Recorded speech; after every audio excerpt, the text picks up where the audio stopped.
Good afternoon.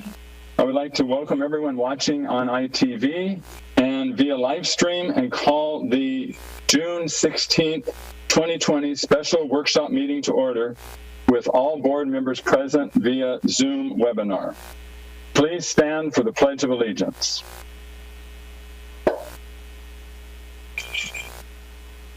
I pledge allegiance to the flag of the United States of America and to the republic for which it stands, one nation, under God, indivisible, with liberty and justice for all.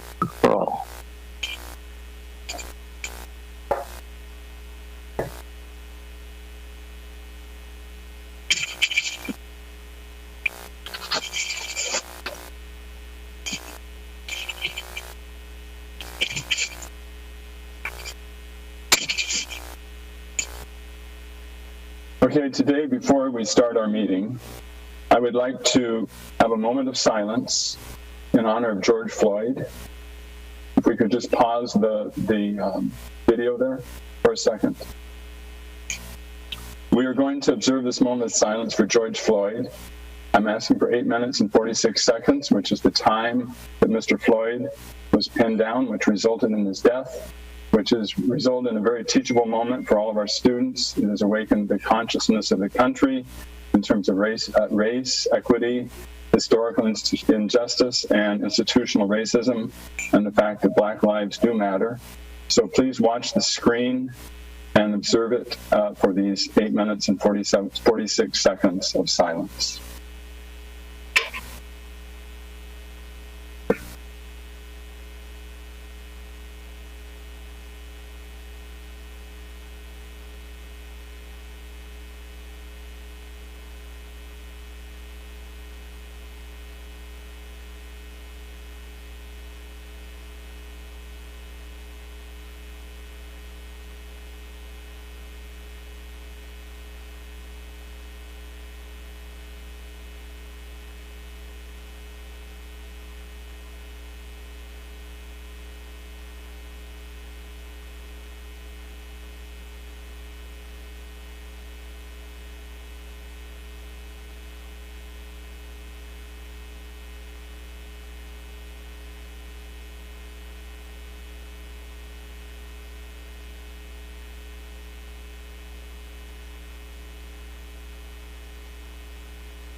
you for joining with us in that.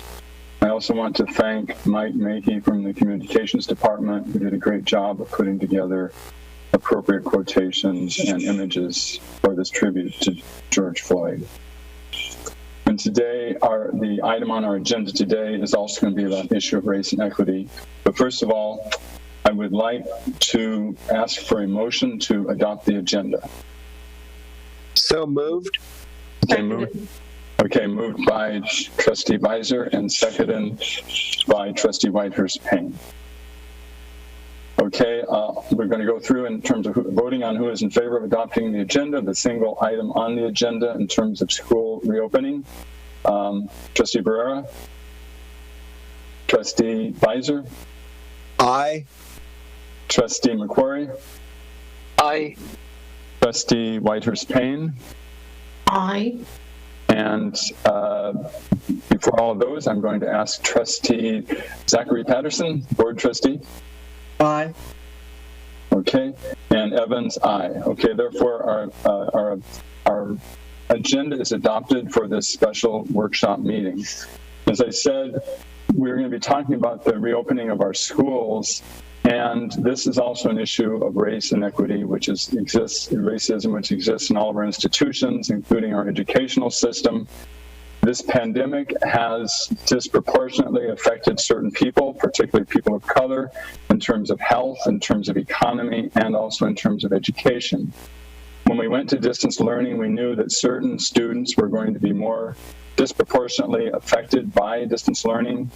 3/4 of our students are students of color. 60% of our students live in poverty. 25% of our students are English language learners. 15% of our students have special needs and participate in special education programs. And about a third of our students are at a very vulnerable age, under age 9. So today we're going to talk about the reopening options. On our calendar, August 31st is the first day of school for the 2021 school year. Now, during this year, our teachers, our students, and our parents, on very short notice, shifted over to distance learning. We were pleased that we had 97% approximately participation by our students in the distance learning program.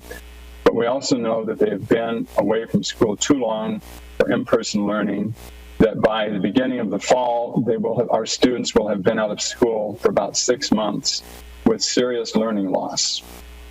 So today, the job of the board is to give the staff direction. And we have to do this, even though we're in a situation where we do not know exactly how much money we are going to receive from the state. We know have less knowledge about what will happen with funds from the federal government. We have recently received guidelines from the state and public health officials that it's okay to open public schools, but have been given no information on how public health officials will assist us with testing, tracing, and personal protective equipment.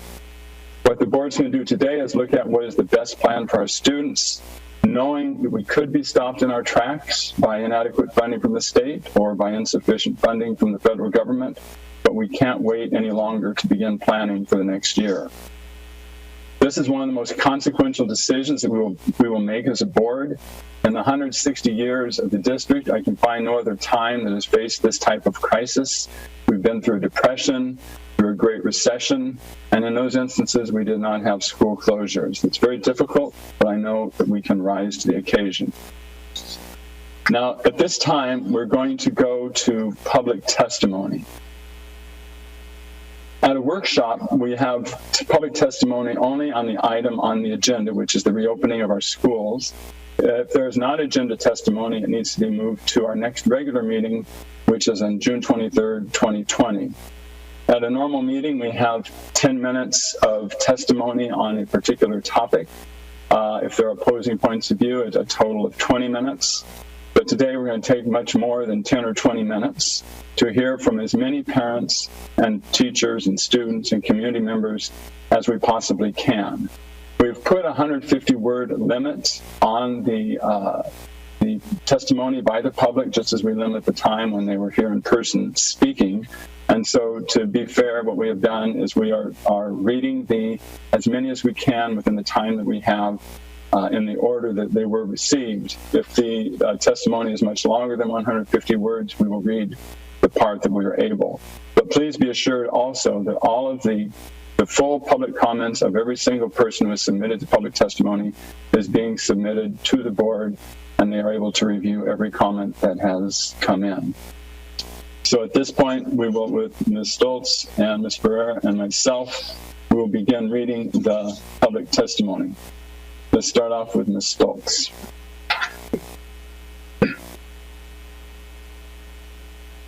And I've set the clock for 60 minutes. Is that what we decided? No, we don't need to do that right now. We can wait. Okay. Okay, our first comment is from Erin Kendall. My kids go to school in District B. I understand the immense amount of pressure and stress the current situation has us all under, but I am here to say we need to do better. We need to do better for our kids. A lot of parents I know are not willing to get a vaccine if and when it becomes available, so I ask you, when do we get back to normal and what are we waiting for? Regarding opening schools in 2020-2021 school year, we need kids in school 5 days a week. If amusement parks can open, airlines get bailed out, and parents are back to work, we need kids in school. We need smaller classrooms, more support, and a bigger budget to provide these things. Our kids are missing out on education, social and emotional growth, as well as consistency in their days, so they need to grow and feel confident in their routine and surroundings. I believe that's our word limit. Okay, this testimony is from Timothy Peppers, MD, and I'm just going to ask that board members and other staff members, if you could mute your microphones while you're listening, because it creates a feedback here. Okay, thank you. From Timothy Peppers, MD, it is imperative for the general educational and emotional well-being of the 121,000 San Diego Unified School District students that normal classroom instruction be resumed immediately. This past week, the CDC has downgraded the overall risk of COVID-19 to 0.4% risk of death, which means 99.6% of the population will not experience death from COVID-19. Children have not been shown to be sources of COVID-19 disease transmission, and San Diego has not experienced the number of infections seen elsewhere. It is clear that returning to pre-coronavirus instruction provides the greater good to the greatest percentage of our population. And he has provided other documents from the CDC.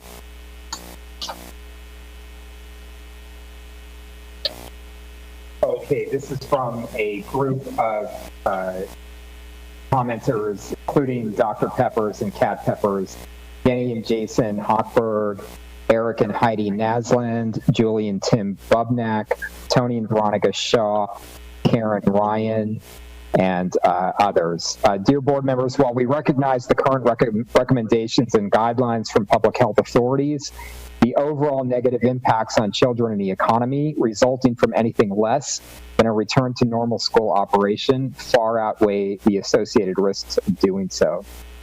The Southern California chapter of the American Academy of Pediatrics states, transmission among children is lower than for adults, but that keeping children away from in-person instruction for longer will have negative consequences. Studies to date reveal that children rarely become infected in comparison to adults and are rare transmitters of disease to adults. In fact, in global literature, there is only one study that has documented an outbreak associated with school. A recent Wall Street Journal article reports a number of countries that have reopened schools in the past 2 months have reported no resulting increase in coronavirus infection rates. The next comment is from Sabrina Parr. I am a marriage and family therapist with private practice in San Diego and an 8th grader at Muirlands Middle School and a 10th grader at La Jolla High School. I work with teens from multiple school districts in the county. The teens are suffering. I have seen a rise in depression, anxiety, panic attacks, cutting, and substance abuse related to not being connected to structured school campus, their sports and clubs, etc. Despite best parental effort, these teens sleep in, stay up late, play video games, stare at their phones, eat junk food, blow off learning and self-care. They need the structure of school and school clubs and sports. Most teens I know personally and professionally have violated the shelter in place to be social with and without parental permission. They congregate on the beach and at houses in groups. Most youth sports are gearing up to resume practice this month. Why can our children be on the beach in groups, play sports in groups, but not learn in groups? They need structure, consistency, and predictability for their mental health. They need a quality education for their futures. Online learning is not the answer to any of these needs, and the COVID numbers do not support this path.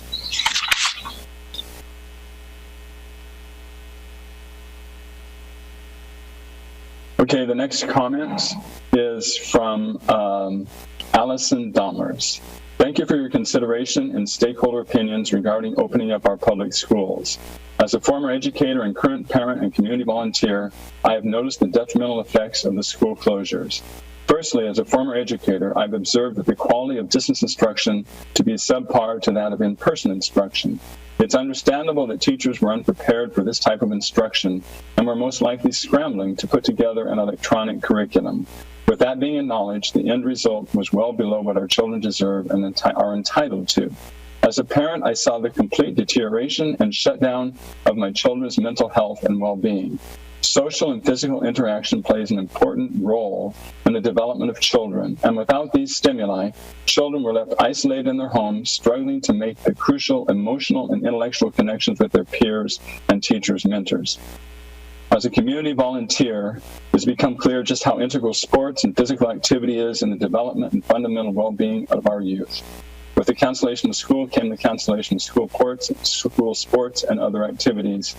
Our children have the right to a fair and equitable education.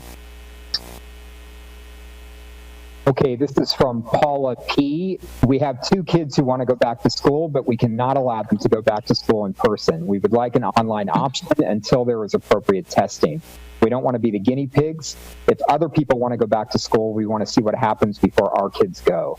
My kid was exposed to someone with COVID-19 and had multiple symptoms and was refused testing everywhere because he was a minor. Yes, I did try Scripps and Rady's Children's on June 1st, 2020. They both said to go to the ER or urgent care, which would result in him getting infected if he didn't have it, so we did not go. We have called the county and contacted the federal government and received no help. We need widespread drive-by testing for all students. As a result, we have zero confidence today in any testing. The only reason the stats are low for children is hardly any are getting tested. We have immunocompromised people at home, and we cannot bring the virus home when school opens.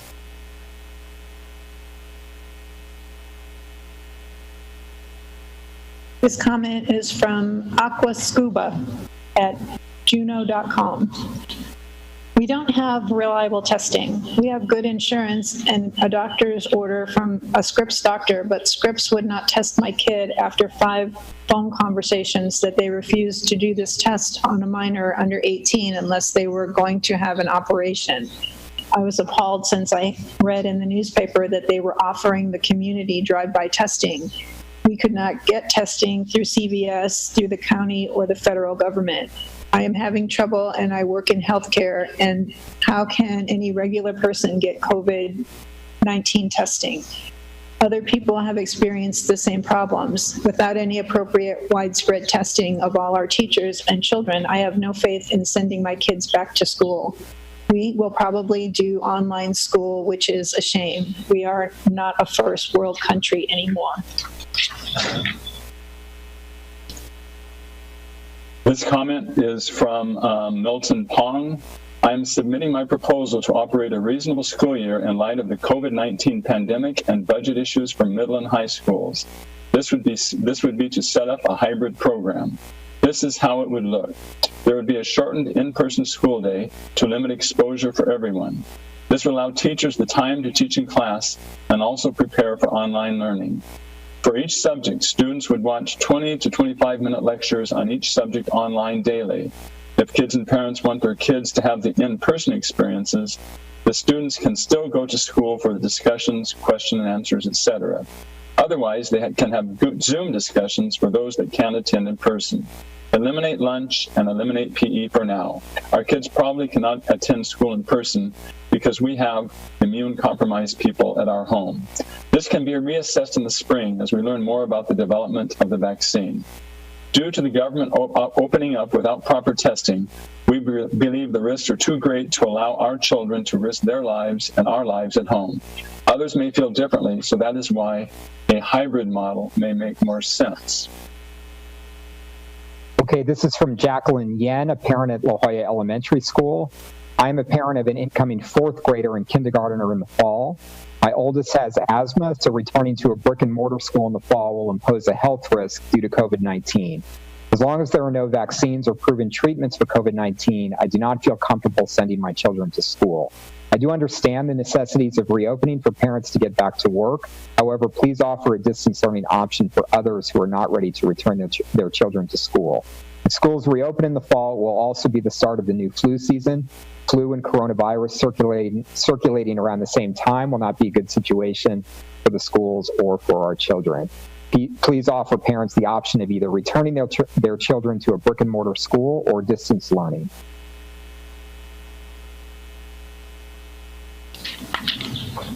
We have received the same comment from 4 individuals.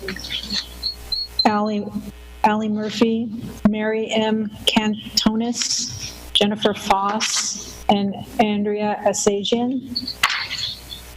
Please reopen San Diego schools in the fall. Fully. Some facts from Is School Safe to Open? These countries say yes in the Wall Street Journal, May 31st, 2020. Researchers and European authorities said the absence of any notable clusters of infection in reopened elementary schools so far suggested that children aren't significant spreaders of the new coronavirus in society. Denmark, Austria, Norway, Finland, Singapore, Australia, New Zealand, and most other countries that have reopened classrooms haven't had outbreaks in schools or daycare centers. Clearly, with such a low rate of infection in San Diego County, coupled with the fact that children are not known spreaders of the virus, schools should fully reopen in the fall. Guiding my 3 children through distance learning has been massively difficult. The lack of cohesion across grade level teams, the loss of essentials, peer-to-peer learning, small group instruction, and the glaze-over effect on my children's faces as they sit through yet another Zoom call have revealed to my husband and I the only decision we have if forced to go through distance learning again: leave the district. This comment is from Kathy Rodriguez. A couple of suggestions. Please consider a class schedule like the one planned in Northern California. The class is divided in 2 groups. Group 1 is on campus Mondays and Tuesdays, distance learning on Wednesdays. Group 2 is on campus Thursdays and Fridays.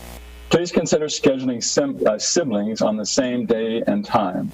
This will be very helpful when both parents work. Please consider having a licensed nurse on site at all times. This comment is from Paul Britbar.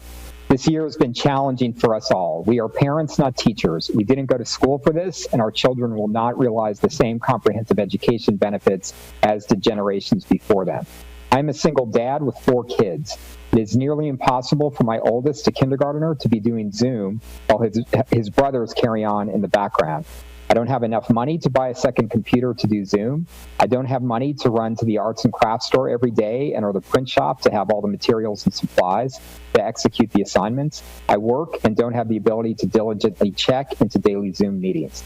This approach to distance learning is asking way too much of parents.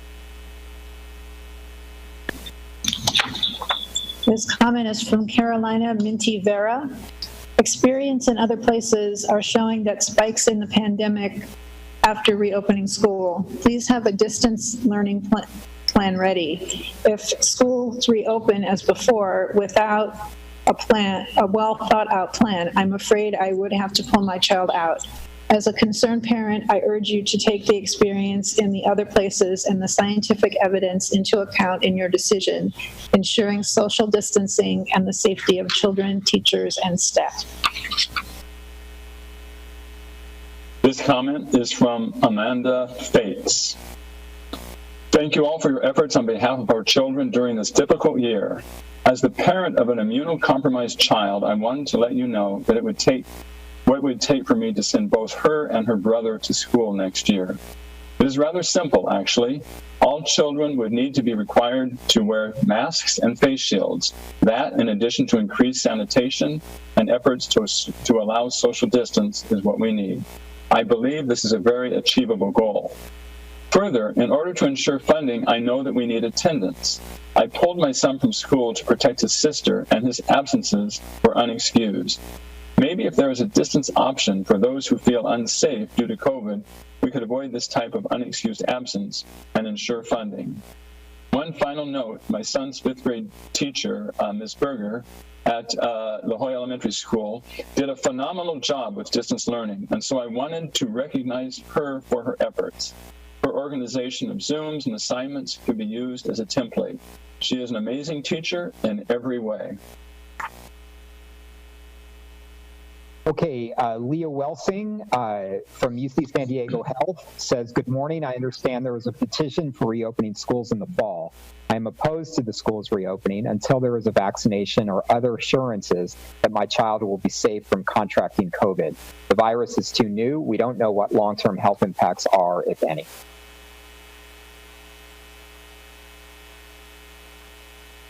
We have received two identical comments from Amy Adams and Alicia Calhoun. Please see the attached letter regarding why schools should reopen their campuses in the fall of 2020. As you read the letter, you will be able to click on the links for more information or to confirm the credibility of the evidence cited.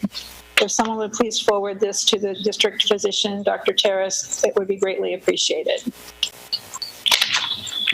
The attachment is lengthy, and it is an argument in favor of reopening San Diego Unified School District campuses in the fall of 2020. Thank you. The next comment is from Catherine Williams.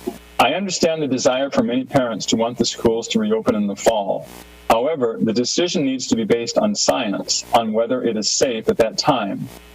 No one can adequately predict whether there will be a second wave or a fall spike.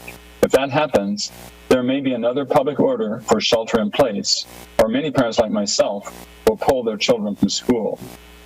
My appeal is that the school district has plans in place that can give quality education to our students given a distance learning scenario.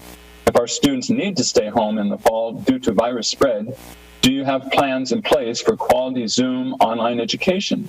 We cannot have the same haphazard, unequal education that occurred during the spring. You may hope the best for the reopening, but please also plan for the worst, a second wave.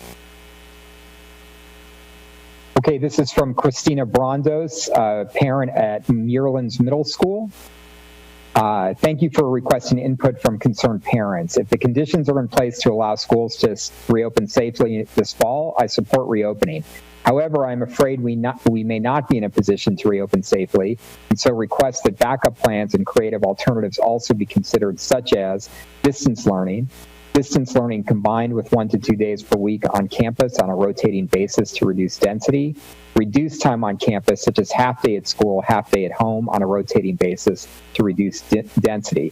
I think the in-school experience is so important, including FaceTime with teachers, relationship with peers, the independence and self-confidence of becoming your own person outside the home, etc. At the same time, I'm concerned about a second wave of COVID infections and do not want to rush into a situation we are not prepared for.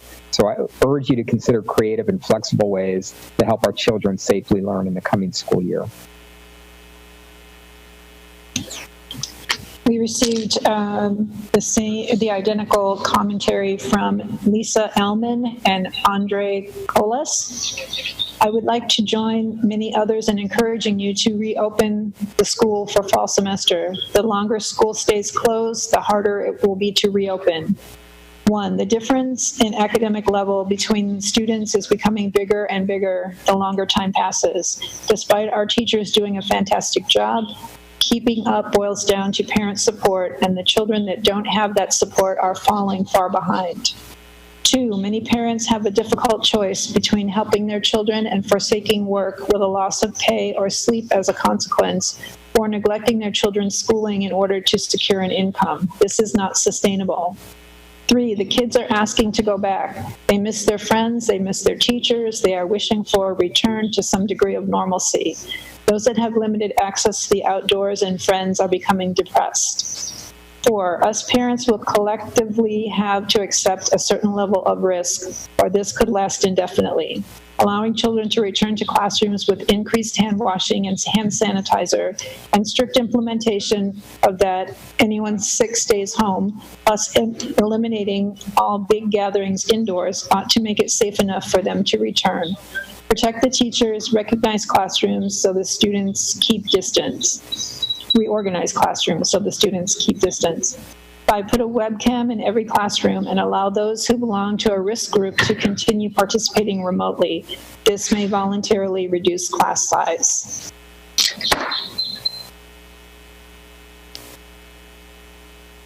And from Judith Lahoset, I write this email to urge you to plan for online instruction for the fall, but leave open the possibility of transitioning to in-person classes should our rates of transmission continue to decrease.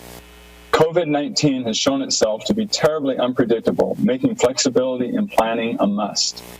With the scientific community warning of the certainty of a second wave, either this summer with all the reopening and definitely by the fall with the return of cold and flu season, there is a high likelihood that schools will be conducting online teaching at some point in the fall, even if they start out as in-person in August. The safest course of action, both in terms of protecting student health and ensuring the best instruction possible, would be to focus on planning high-quality online instruction for the fall, and should conditions improve, return students to the classroom when it is safe to do so.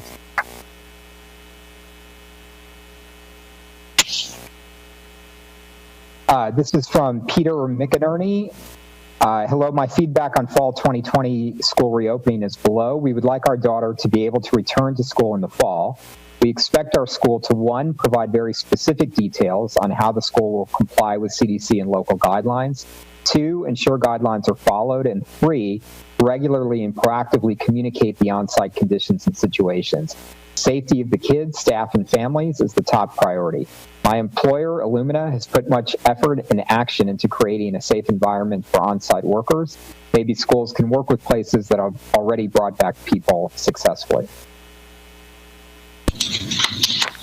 This comment is from John Bielecki.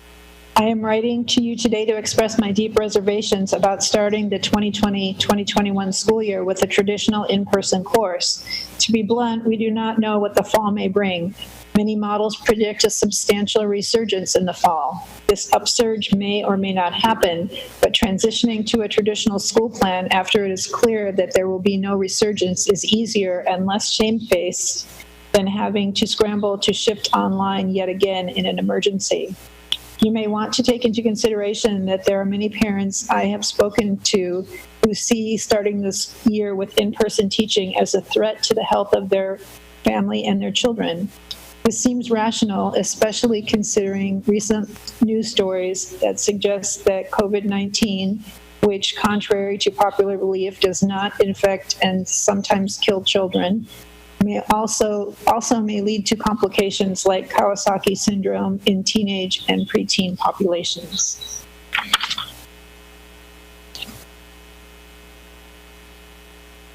And from Gregory Stewart, I urge you to have a quality distance learning plan with consistency across teachers and grades in place for the fall school year.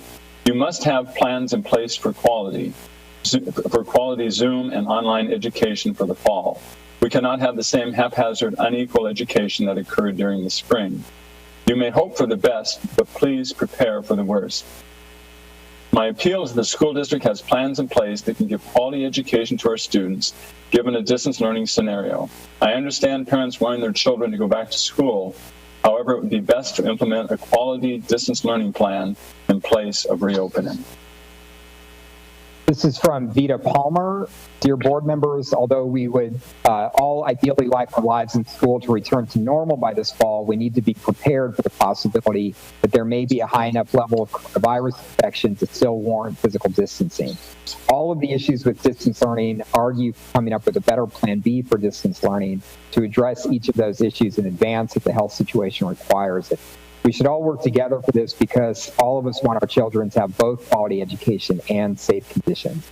I think that we need standards for distance learning across all teachers, and should look at how some schools with successfully established distance learning methods have done it. We need a plan that is ready to go. It doesn't require several weeks to ramp up like the spring. Some of our kids' teachers have been fantastic, but others should have done more. I also think that part-time, smaller classes for grades that are too young to leave home alone would make sense for a safer first phase to enable parents to work. This comment is from Katrina Richards. I am writing in regards to the public school setting for the school year of 2020-2021. In light of the current pandemic, I hope the schools will offer a distance learning option that families can choice into in addition to the option of physically attending school. A continuation of the distance learning that has been rolled out since March, perhaps each local school can offer 1 or 2 teachers from each grade, depending on the number of students that are interested. The students with IEPs could then attend their school once a week for services. This option would help avoid the enrollment crisis that is likely coming this upcoming year. From Pat Artukovic, I'm writing to strongly urge you to open our San Diego public schools this coming fall semester. Since schools closed in mid-March, the distance learning has been underwhelming at best and abysmal at worst. There's been essentially zero interaction between my students' teachers during this time. This is not to entirely place the blame on the teachers, as I know how much disruption and chaos this has caused our schools and teachers. This is merely to point out the critical importance of having face-to-face, in-class learning, not to mention the friend and peer interaction that shapes all children during these crucial growth years, as well as the physical activity and sports programs that are so vital to kids' overall health. It's time to let logic, true data, and rational thinking dictate how we go forward. Our children's lives and futures depend on reopening the schools this coming fall. This is from Grace Zimmerman. As our school district moves forward with plans for some form of online learning, please consider the following. Select one common platform for use either throughout the district or at a minimum at each school. A common platform must be decided upon regardless of individual teacher preferences so that students can easily access assignments and exams as well as upload documents. 2, require regular interactive instruction by all teachers each day. I do not suggest that teachers need to spend 50 minutes on a Zoom call every day, but there does need to be a minimum requirement of 20 to 30 minutes a day.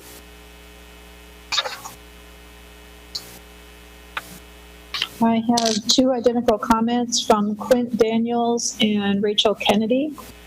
I urge you to commit to opening our schools this fall for full-time in-person classroom learning.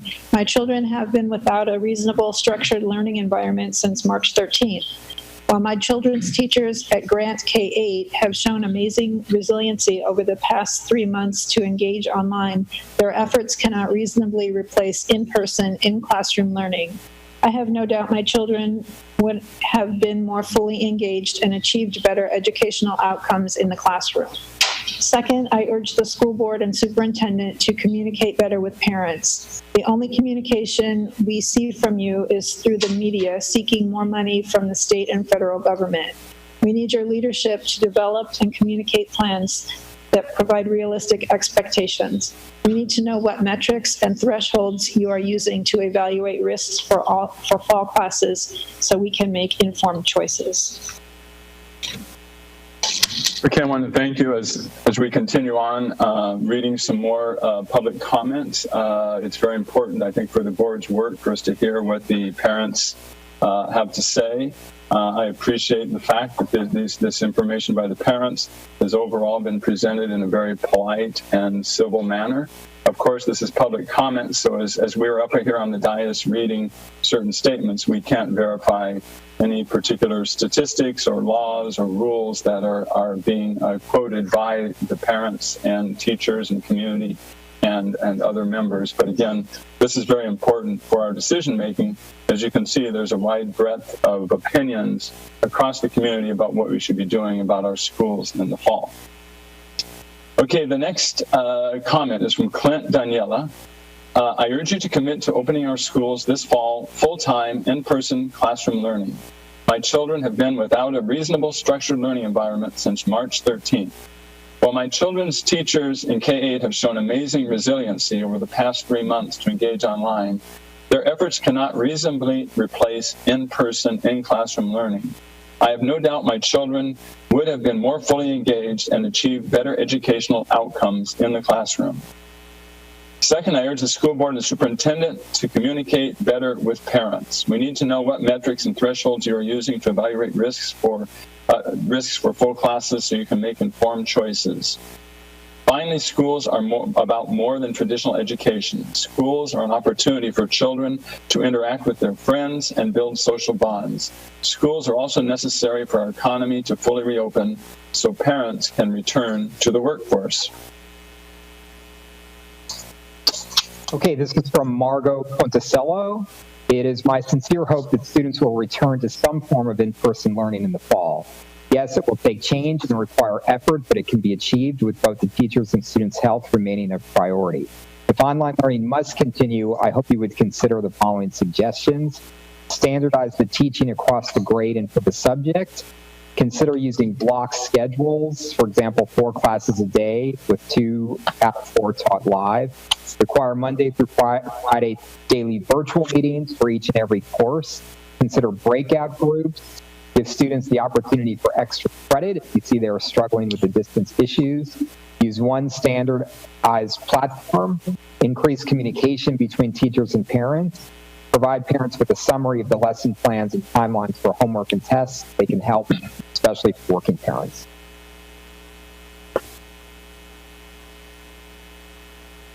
This comment is from Sarah Nunink. I am writing as a taxpayer and a parent to express my strong opinion that San Diego Unified Schools should open up fully, no hybrid model in the fall for those families who wish to have in-person instruction.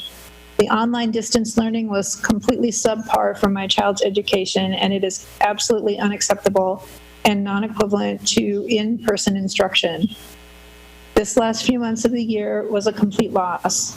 Concerns for safety regarding children as high-risk vectors is not supported by the current science. This comment is from REVAER. I believe every effort needs to be made to open our schools in the fall for every student every day. 2 months into the coronavirus health crisis, we need to acknowledge the success we had in flattening the curve, particularly in San Diego. We also need to recognize that we cannot stop coronavirus from spreading. At this point, our community has also entered an economic crisis. Waiting at home for years for a vaccine is simply not a tenable solution. Continuing to expect extreme social distancing is not practical or realistic. Families trying to rebuild their shattered livelihoods need to be able to rely on schools to provide a safe place for their children each day. You face some difficult decisions, and as a parent, I appreciate your dedicated service. Please do what is best for our children and reopen our schools in the fall for every student, every day. Randall Reeves. Okay, this is from Edward Balsamo on Daniela Vicinanza. Education is the most important public service, period. Children need to interact with other children, make mistakes, run, slip, fall, flirt, tease, be teased, enjoy successes and failures, and be guided by adults other than parents. Give teachers, staff, N95 masks, take student temperatures daily, enforce hand washing requirements, do whatever it takes to enable our children to return to school normally. There have been 0 deaths or even sicknesses from COVID-19 in children under age 18 in San Diego. Granted, there's the risk of children infecting others, but if we tolerate risks from opening bars, gyms, theaters, how can we not tolerate the risks from something as important as the education of our children? As dual-income households and single parents must have a way to go back to work. The previous comment was also submitted by Shannon Mentera. Next comment is submitted by Christopher Schulze. Our daughter will attend kindergarten within San Diego Unified this fall. It's our strong desire that she be afforded a rich educational experience that does not include mandatory masks and extreme social distancing protocols. Masks impede normal social interaction and language acquisition, creating a threatening barrier between teachers and students. Wearing a mask should be a parent's personal choice. There are no legal grounds for requiring an entire school population to wear a mask. In fact, such a mandate could lead to conflicts of equity and safety when applied to students with certain disabilities, unique religious beliefs, and English learner designations. Overall, extreme distancing and mandates in the school environment is unfounded, irresponsible, and unsafe for students, especially our littlest learners. We urge you to not impose mandatory face coverings and extreme social distancing, but instead put the focus on site cleaning, hand washing, and symptom monitoring. From Fernando Flores Chacon, we are just concerned of when and if school is reopened. Are we going to feel obligated to send our kids to school since the pandemic is not under control? Before we send our son to school, we want to feel comfortable in not having to worry that he might get infected. We realize that it will take time for everything to get back to normal. This is from Stacy Patel. My student will not be returning to school if masks are required or social distancing enforced, which are not proven to decrease transmission of COVID. WHO paper, June 5th, 2020. Washing hands and good hygiene. Kids are the lowest population to contract. Thank you. The next comment is from Moira Albritton. 1, students with moderate, severe, or low incidence disabilities is the highest priority for maximum daily on-site learning. 2, students with mild, moderate disabilities must have opportunity to receive 100% of services listed in their IEPs, whether virtual or on-site. 3, in-home services for students with medical conditions must be thoughtfully planned and ready for start. Medical-grade PPE for staff and families is required. 4, we need provision of non-digital instructional materials for students in distance learning. 5, our adults with significant disabilities are transitioning to adult services without the appropriate supports and experiences.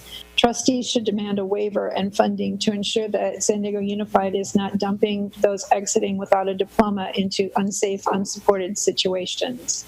6, please plan, schedule, and staff resumption of special education assessments. If the YMCA can offer camp this summer, then San Diego Unified ought to conduct mandated pending evaluations.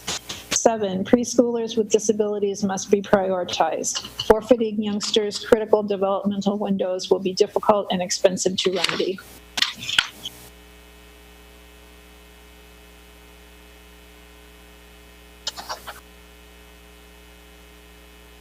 From Penny Moreau, as a grandmother with 2 grandchildren in San Diego Unified Schools, I will be watching the board and staff discussion on June 16th. My urgent request is that the board and staff include input from parents as these decisions are made. I'm not currently aware of any efforts to consider parental concerns, questions, and comments. Parents and grandparents should be a part of this dialogue. Okay, this is from Ebby Sorensen. My name is Ebby Sorensen, and my son Mason is in an XE separate setting class at Kumeyaay Elementary. Distance learning has been really hard for Mason, and the place where he thrives is in his classroom with his teachers and peers. He does not understand social distancing, and he needs to be able to see his teacher's mouth to develop speech patterns. Please do not mandate social distancing and masks in special education preschool settings. It is cruel and will impact kids like Mason negatively. He also cannot wear a mask due to the large amount of drool that he produces.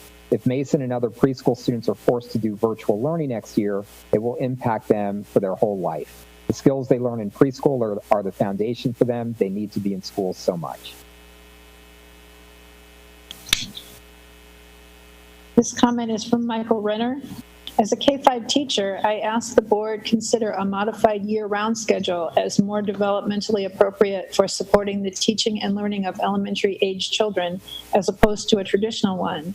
There is no clear established need to move to a traditional schedule with long summers during which students lose academic stamina, important skills and concepts are forgotten, and readjustment to school culture each fall is made more challenging. If the board is discussing a transition to a traditional schedule for elementary schools, please consider the importance of maintaining academic continuity in the lives of our youngest and neediest students who are most at risk for summer slide and are vulnerable to food insecurity and inadequate childcare during long breaks. It would also be extremely irresponsible of the board to make a schedule change that would cost money to implement in the current financial crisis. From Sabrina Parr, I am a marriage and family therapist with a private practice in San Diego, and I'm a mother and an incoming 9th grader and 11th grader at La Jolla High. I work with teens from multiple districts in the county, and the teens are suffering. I have seen a rise in depression, anxiety, panic attacks, cutting, and substance abuse related to not being connected in structured school campus. Despite the best parental effort, these teens sleep in, stay up late, play video games, obsess over social media, eat junk food, and blow off learning and self-care. They need the structure of school and school clubs and sports. Most teens I know personally and professionally have violated the shelter in place to be social with and without parental permission.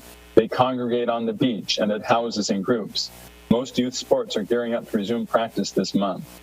Why can our children be on the beach in groups, play sports in groups, but not learn in groups? They need structure, consistency, and predictability for their mental health. They need a quality education for their futures. Online learning is not the answer for any of these needs, and COVID numbers do not support this path. Resume in-person learning full-time. This is from Allison Raitt. I am a full-time essential employee, working parent of a daughter going into kindergarten. In TK this year, distance learning was hard to excel and take learning to the next level. At her age, she needs in-person support and real-time feedback. The few times she has had to wear a mask, she says it's really hard for her to breathe, and I worry about the long-term effects of wearing them all day. Socialization is a big part at this age and important for her development. Teachers wearing masks would be ineffective as they can't see facial expressions and learn how to make sounds or words without seeing the expression. Overall, I know you need to adhere to state guidelines, but they are just guidelines, not mandates. And I hope you will use your knowledge and education to do the right thing for the students' education in the future. This comment is from Sean Rowley. I am emailing in support of reopening schools and conducting in-person learning in the fall. My daughter is starting middle school, and being in person is imperative to her learning and development. Considering the health risk of COVID-19 is minuscule to children, I do not think it is worth keeping kids out of the classroom. If people are worried that their children may contract the virus and spread it to grandparents, then there could be a virtual option for them. However, I imagine the vast majority of parents will support sending their kids to the classroom to learn. From Antonella Pascucci, I'm very concerned with the new guidelines for students returning to school. Children should not be required to wear masks. It is not only unsafe for their health, but adds another issue for teachers having to regulate this. Plus, children will be touching their faces much more. In addition, distance learning is not feasible for all families. I've witnessed my nieces go from being the top in their class for math to now falling behind and losing motivation to continue with their schoolwork. The damage we will cause to our children by imposing these restrictions will far outweigh the risk of contracting COVID. I believe schools should be a safe place where they can have a sense of normalcy. Thank you. From Heather Deacon, masks appear to be effective in reducing the spread of the novel coronavirus, but not all masks are equally effective. Before I send my daughter to school in an indoor setting, I would need to know what exact type or brand of mask is required by both students and staff, and the best current data on how effective that mask is. This comment is from Celeste Hansen. As a parent of 3 children, 2 of which currently attend Bay Park Elementary, I am concerned about our family's comfort level in physically returning to campus in the fall, as my husband is autoimmune. I also fear the mental state of my young children, as we will no longer be able to protect them from increasing their level of fear that can easily be escalated with the vision of what the new fall return could look like. As a working parent, I would make the decision to cut back my hours so that I may help coach my children in a homeschool/distance learning platform. Please take this into consideration prior to approving the plan for the fall academic year.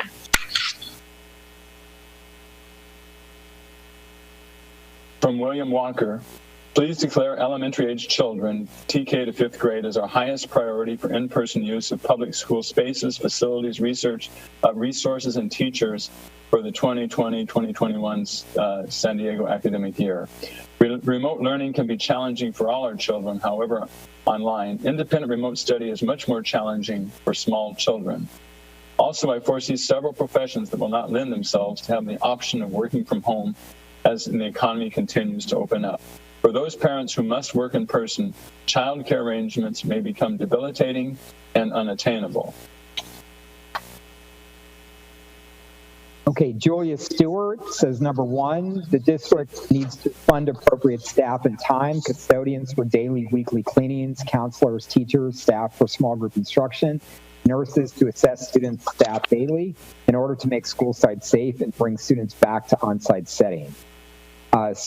Social distancing must be given highest priority for maximum daily on-site learning. Schedule routine are paramount. Distance learning is an oxymoron. SWD need face-to-face instruction. Students with disabilities need face-to-face instruction, as well as social emotional development. Students with IEPs must receive 100% of services listed in their respective offers of free and appropriate public education, whether virtual or on-site. They are regressing faster than typical peers and will take longer to recoup skills. In-home services with teachers, aides, service providers, individualized lesson plan for students, small group one-on-one video conferencing with teachers, tape lecture instructions, and printed materials of lessons work be sent home. This comment is from Sarah Norden. I am the parent of an incoming kindergartner. I submit this testimony to add my thoughts to the idea that each parent needs to balance the health risk to their own family and friends against the social and emotional needs of our children. For my daughter and her friends, remember that they are only 5 years old. For many of these youngest learners, this first introduction to formal schooling will shape their entire educational lifetime. When considering whether a policy applies uniformly to all grades, perhaps some consideration can also be given to needs across age levels, and that need for socialization and play, which is so important to younger learners, can be a driver in consideration of the appropriate model for learning in the upcoming year. Thank you for your consideration. From Grace McGee, I am a parent to a current 1st and 7th grader. If or when the schools open, if we enforce social distancing, face masks, and any other recommendation from CDC guidelines, I want to make sure that we are still teaching our children. I hope online learning continues for families who feel they aren't ready to send their kids to school. I would like for my kids to be in school 5 days a week in the classroom. I would love a normal hour school day, but realistically, I don't see that happening with social distancing. I would say that we should get rid of recess and PE. If we get rid of recess, we could shorten the day, and instead of having lunch at school, let the kids bring their lunch home with them and have a short day. For parents who have to work, these kids should be able to stay at an after-school program. Also, if we need to split kids, we can do an AM-PM session. Elementary years is the base, the foundation for our children to succeed in middle, high school, and beyond. Kids shouldn't have PE and wear a mask. There's been a lot of speculation of 2/3 days of school and the rest online learning. But there needs to be a better online learning method, because just having one Zoom meeting a week does not worth it. It seems pointless. Thank you for your time. Okay, Jamie Newcomer, a parent at Bird Rock Elementary and Muirlands Middle School, says, please allow for a choice of returning to school full-time. There is no way for working parents to manage anything less than this, and our children deserve to be back with their peers and teachers. From Erica and Matt Kreistek, we realize that the opening of schools during this ongoing pandemic is an incredibly difficult process, and that you have a near impossible task ahead of you. As the parents of Lucas and Gwyneth, 4th grade and kindergarten, who attend Bay Park Elementary, the biggest thing that we are concerned about is the rumor that children may be forced to eat lunch indoors in their classrooms and have little or no outdoor time in general. eating lunch indoors when the masks are off would pose a much greater threat to contracting COVID-19 than properly spaced, safe outdoor eating would. We also feel that outdoor playtime, modified for safety, of course, would be extremely beneficial to students' mental health and mindset, and subsequently beneficial to teachers. Thank you so much for your time and ears. And from Lisa Bancroft, I am the parent of Daniel Stewart at Bay Park Elementary 4th grade and Zachary Walton, Madison High School 12th grade. I am very concerned about what the picture will look like for both of my boys when they return to school in the fall. There is a mental health crisis with our children right now due to the quarantine, social distancing, and the requirement of face masks for our youth. I implore you to take a two-pronged approach to how learning will take place in the fall. The students must return to normalcy in the classroom, and they should not be forced to wear masks or social distance during the learning hours. Multiple studies and data show that children are not spreading COVID to adults, nor is COVID fatal to this population group. My suggestion is to keep the classroom as it was before March 16th. Take the temperature of all children daily and provide ample opportunities to hand wash. For those parents who are not comfortable with a no-mask situation, allow them to continue to distance learn. It is not healthy for anyone to wear a mask and breathe in recycled CO2 all day long as opposed to fresh air and oxygen. There needs to be a solution for parents on both ends of the spectrum, and forcing masks on children is not a good or viable solution. Thank you for listening to my thoughts. Okay, this is from Kevin Bousset. Dear school board, keeping schools closed is just not an educational problem, it's an economic problem. My 2-year-old attends Copley Price YMCA's Central Elementary location. Distance learning is not an option for us. My child is missing out on critical socialization. We and other parents are scrambling to find alternate daycare until the school reopens. We feel comfortable returning to school if adequate precautions are taken, such as working with the county to test, spread students throughout campus and stay outdoors as much as possible. Custodial services should be ramped up to provide daily cleaning. Mask wearing and immediate leave at the first sign of symptoms should be strictly enforced. From Jennifer Felix Rio, please provide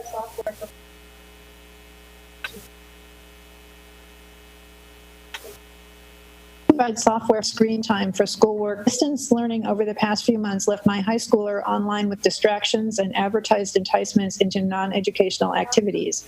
I cannot monitor several hours of home computer use for high school distance learning each day. Parents need online education presented in an educational platform without links to the unlimited internet. For instance, teachers could direct students to view educational videos directly on their website or on safe platforms like edpuzzle.com.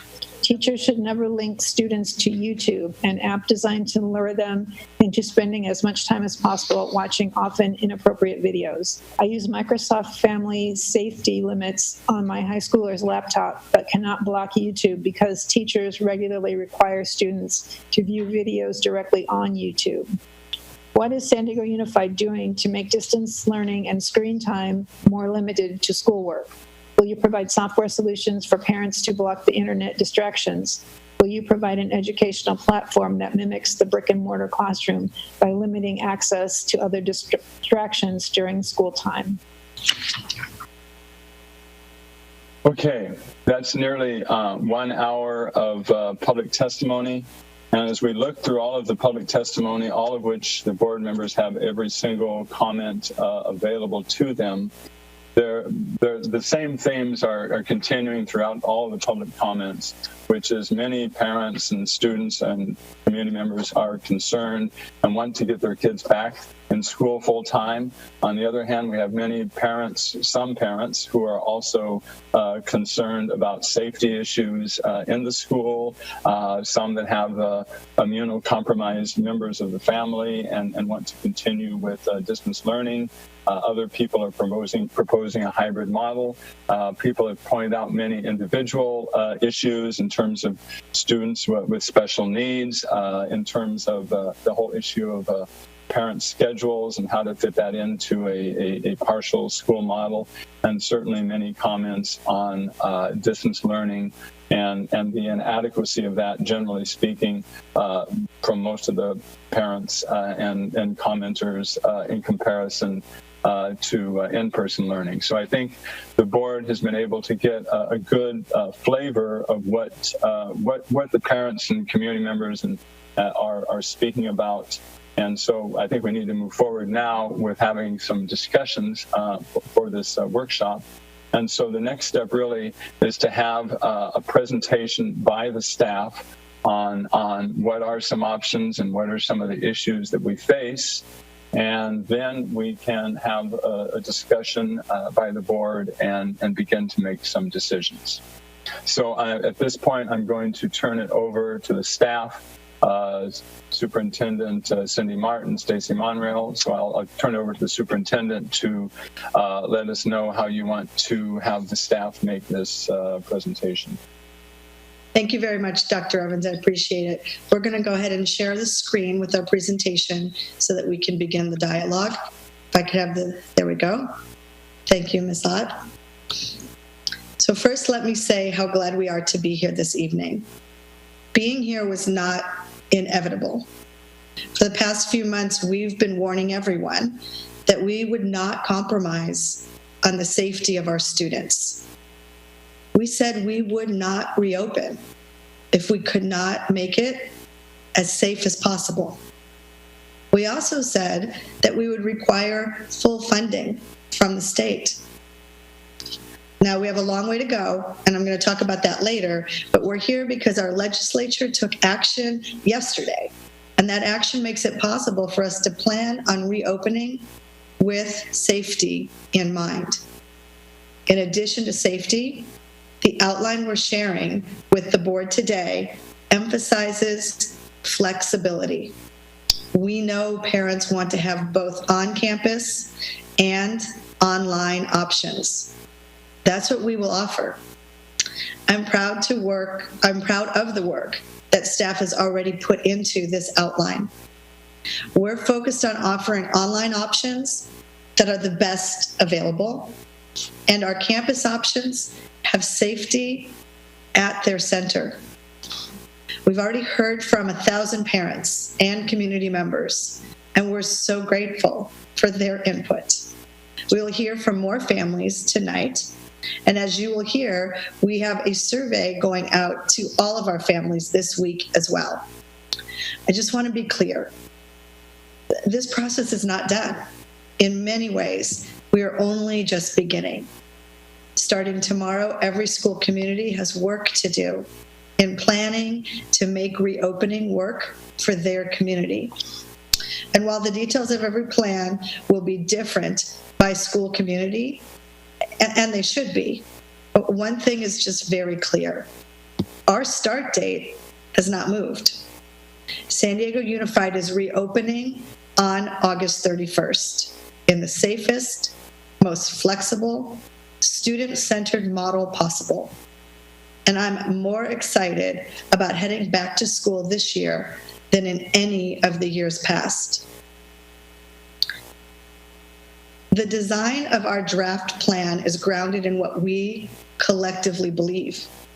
As I've said from the start, the COVID-19 crisis has changed how we operate, but it will never change who we are.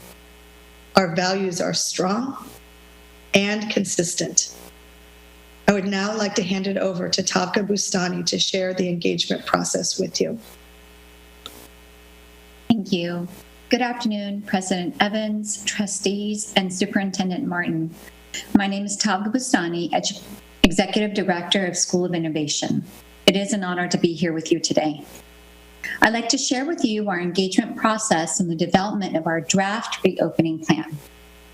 Our planning team started with the development of equity commitments and shared beliefs as a means to ground ourselves in guiding principles. We then mobilized our efforts and launched a worldwide and nationwide study of research and best practices to inform the formulation of our reopening of school draft plan.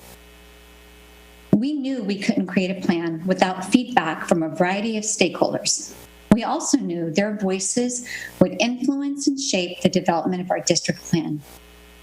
Therefore, our team developed an engagement process with guiding questions around experiences in distance learning, successes and challenges, and also the ideal state of the reopening of our schools. Our team then met with a variety of focus groups, actively seeking their input around the reopening of our schools and our effort to honor their voices. Area superintendents also replicated our engagement process with all clusters, gathering feedback and valuing the unique perspectives of our cluster communities. Our team then reflected on feedback from focus groups and cluster meetings and used the trends to develop a draft reopening of school plan. Next, our team took our draft plan and met with members of our labor groups. We recognized their respective needs and subsequently adjusted our draft reopening plan, again, honoring their voices and ideas. We are eager to share with you our draft plan, seek your input, and determine our collective steps moving forward. Looking ahead, we plan on ensuring we hear the voices of all of our San Diego Unified School District families.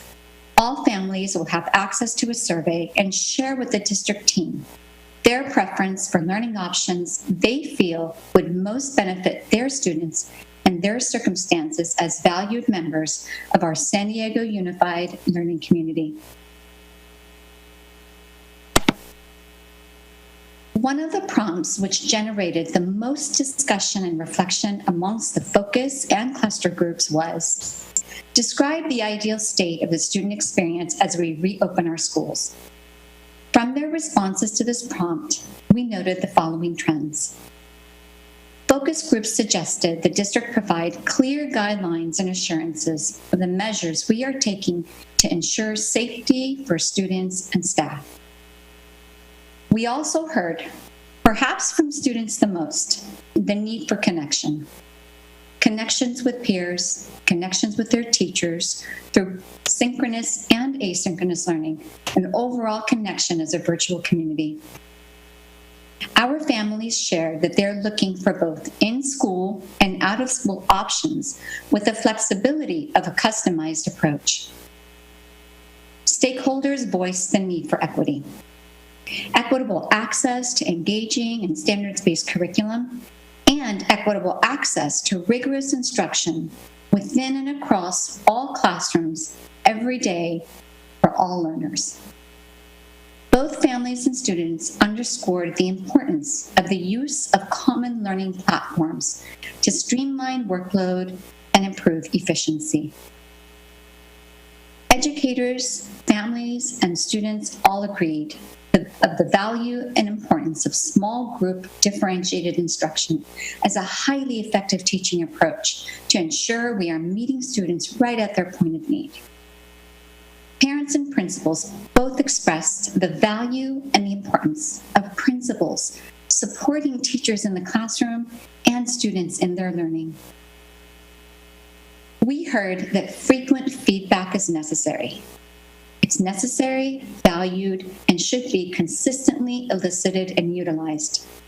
Feedback from teachers to families and from teachers to students on their academic and social and emotional progress. Additional supports for our students with disabilities, our English language learners, and students participating in language immersion programs was another area of need that we are going to plan for as we move forward.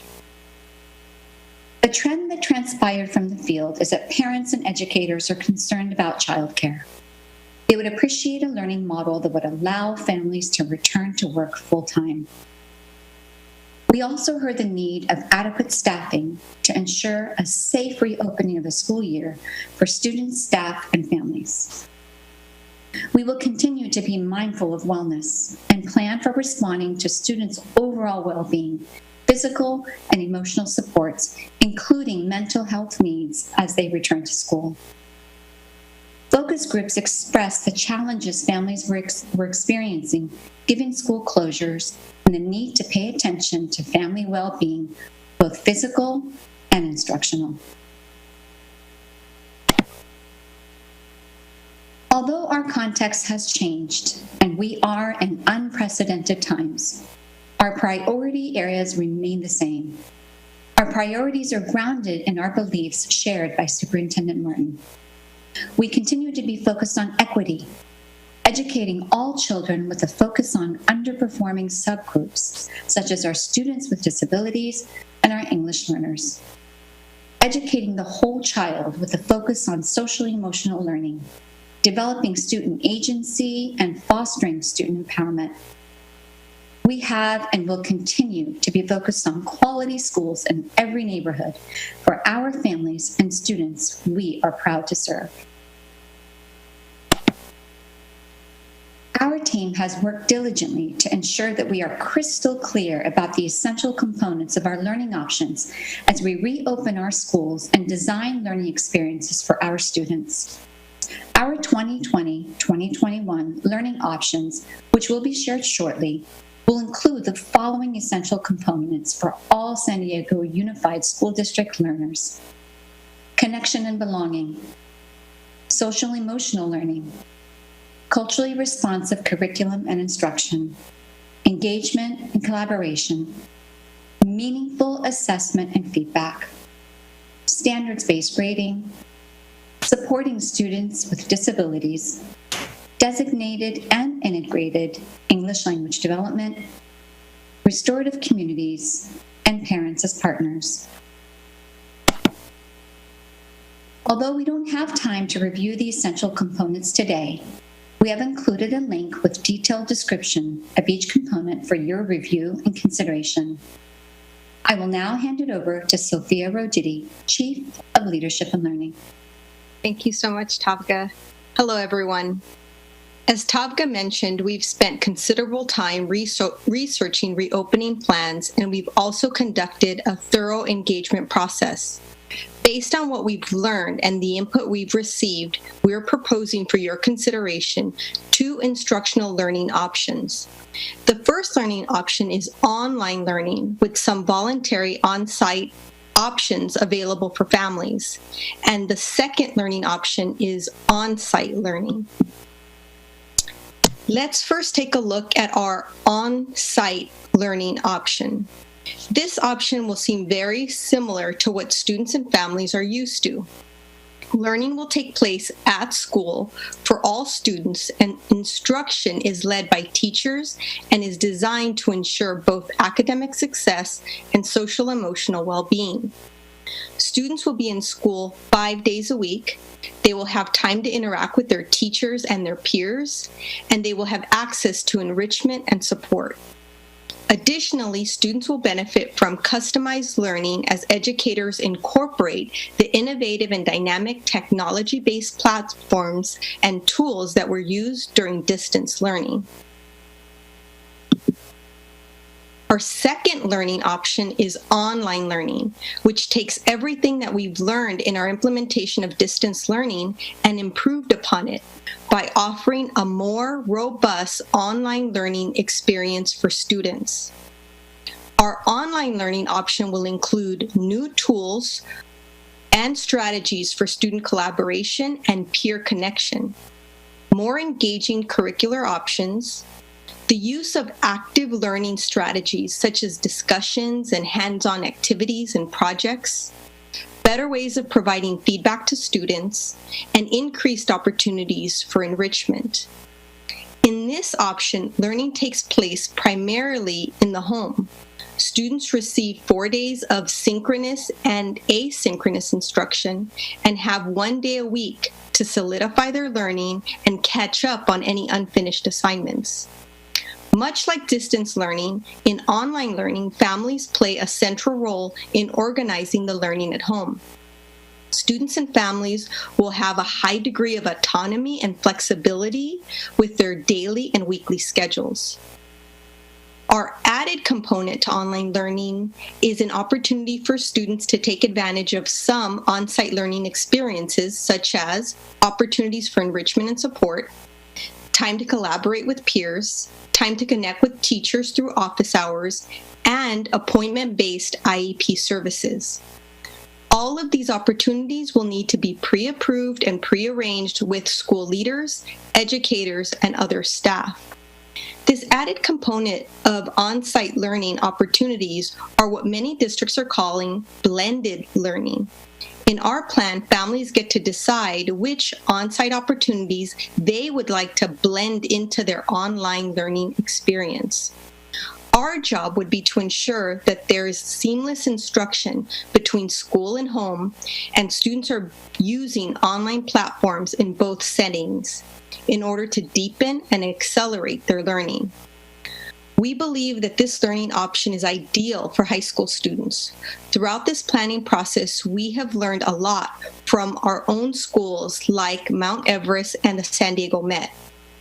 High school students at these schools do not go onto campus every day, as their schedules include other learning opportunities such as independent study, taking courses at the community college, and participating in community-based learning such as internships and job shadowing. The on-site learning opportunities may also include time on campus to conduct a science lab, complete a project in a computer lab, or a CCTE class, or participate in physical education. As Tavga stated earlier, we believe in wellness for all. As we navigate unprecedented and uncertain times in our world and in our schools, our primary focus is for our students and our staff to be safe, both emotionally and physically. In just a moment, Drew Rowlands, Chief Operations Officer, will outline the comprehensive health and safety measures we're taking to ensure the physical safety of our students and staff. But first, I would like to share our plans for ensuring social and emotional wellness. We will implement measures to identify students in need of mental health supports. We will prioritize services for communities with the highest level of need. And we will continue to cultivate wellness across our district for our employees, our students, and our families. Additionally, we will continue to foster positive school environments, connect families to needed social services, provide services as early as possible, and ensure that all interventions are resilient and trauma-informed. Now I'd like to turn it over to Drew. Hand in hand with our students' social and emotional well-being is also their physical well-being, which brings about the many things we will need to do to ensure our students can safely and confidently return to the campus. The health and safety of our community is paramount. Our district will follow the guidelines from the CDC, California Departments of Education and Public Health, and other pertinent state and county guidance. Our schools will be prepared to take comprehensive measures to ensure that all safety precautions are followed.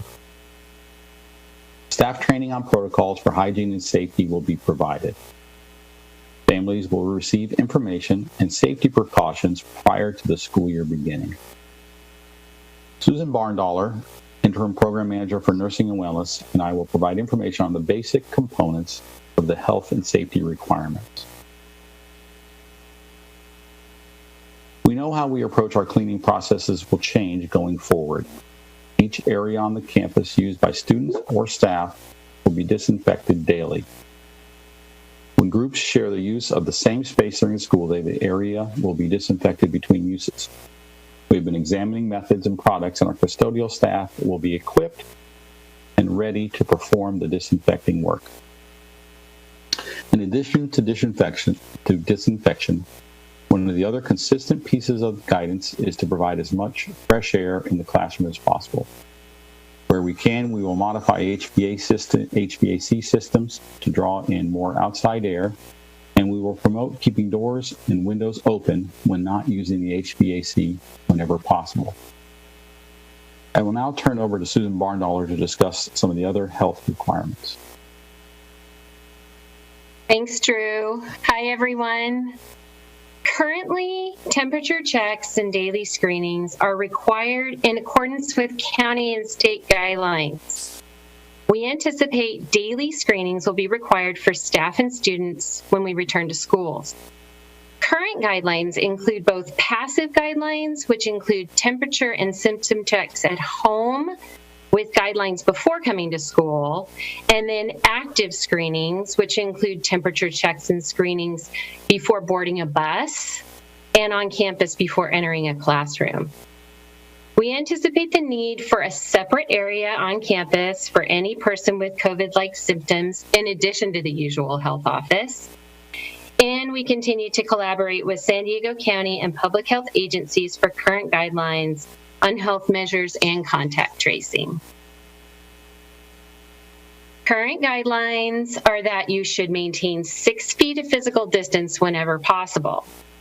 As we consider physical distancing at school, we look on campus, arrival and departure, lunch, breaks, recess. We're looking at staggering lunch times, arrival times, which would then affect dismissal times.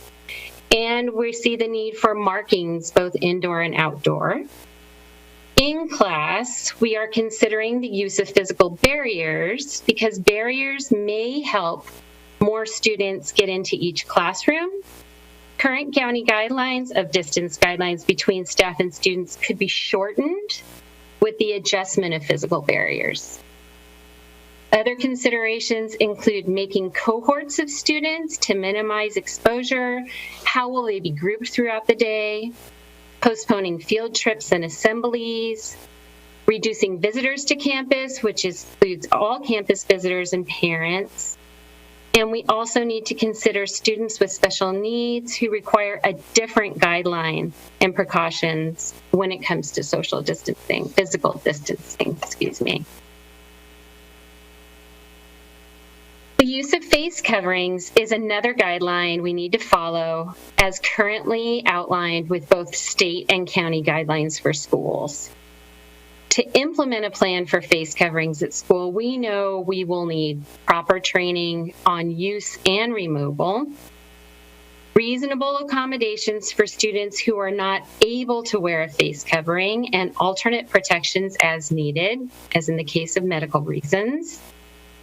And the use of face shields could help replace or augment face coverings. This will need to be decided on a case-by-case basis. Hygiene practices are essential for infection control. With a return to school, we have anticipated an increased need for hand washing stations and hand sanitizing equipment that would be in each classroom. We want to work to prevent sharing of equipment, sharing of instruments, educational materials, and toys. And we know that personal protective equipment, or what they call PPE, will be necessary for some staff as needed when performing certain tasks with certain students. And with that, I'm going to pass it back to Drew. The health and safety aspects aren't just about the school campus. For some students, the school day starts and ends at the bus stop. The bus stop and the school bus is another place where students gather will also require operational changes. Disinfecting, physical distancing, symptom screening before boarding, and other actions will be needed. I know we're talking about the fall, but I need to take a moment to brag about what our food services team is doing now. They've done a tremendous job in continuing to support students during the COVID crisis. We started providing meals to students on March 16th and have grown the program to provide access to more and more children since. We will continue the current grab and go meal programs from our 26 locations until our students return to campus. We also need to acknowledge the support from our partners, the San Diego Food Bank, Feeding San Diego, and the Humane Society and PAWS, who have been side by side with us at these sites. We're closing in on the 2.5 million meal mark, and we'll be there by the end of this week. When we look at the 2020-21 school year, we know it will be different, and food service is ready, as they always are, to meet our students' nutritional needs. They recognize they will need to be flexible and will likely be serving meals in a hybrid approach, providing meals to the students on campus, however, possibly in different locations than typical, and also providing grab and go meals to support those students in online learning. However it plays out in the next few months, in order to make these things possible, we know there are three consistent things. We will remain abreast of guidelines as they evolve. We will communicate prior to opening this fall and keep the communication ongoing, as we will likely need to readjust as conditions and guidance change. And also that this is a new time for all of us, and will take training for families, for students, and for staff on how to live in this new normal. With that, I'll turn the presentation back to Superintendent Martin.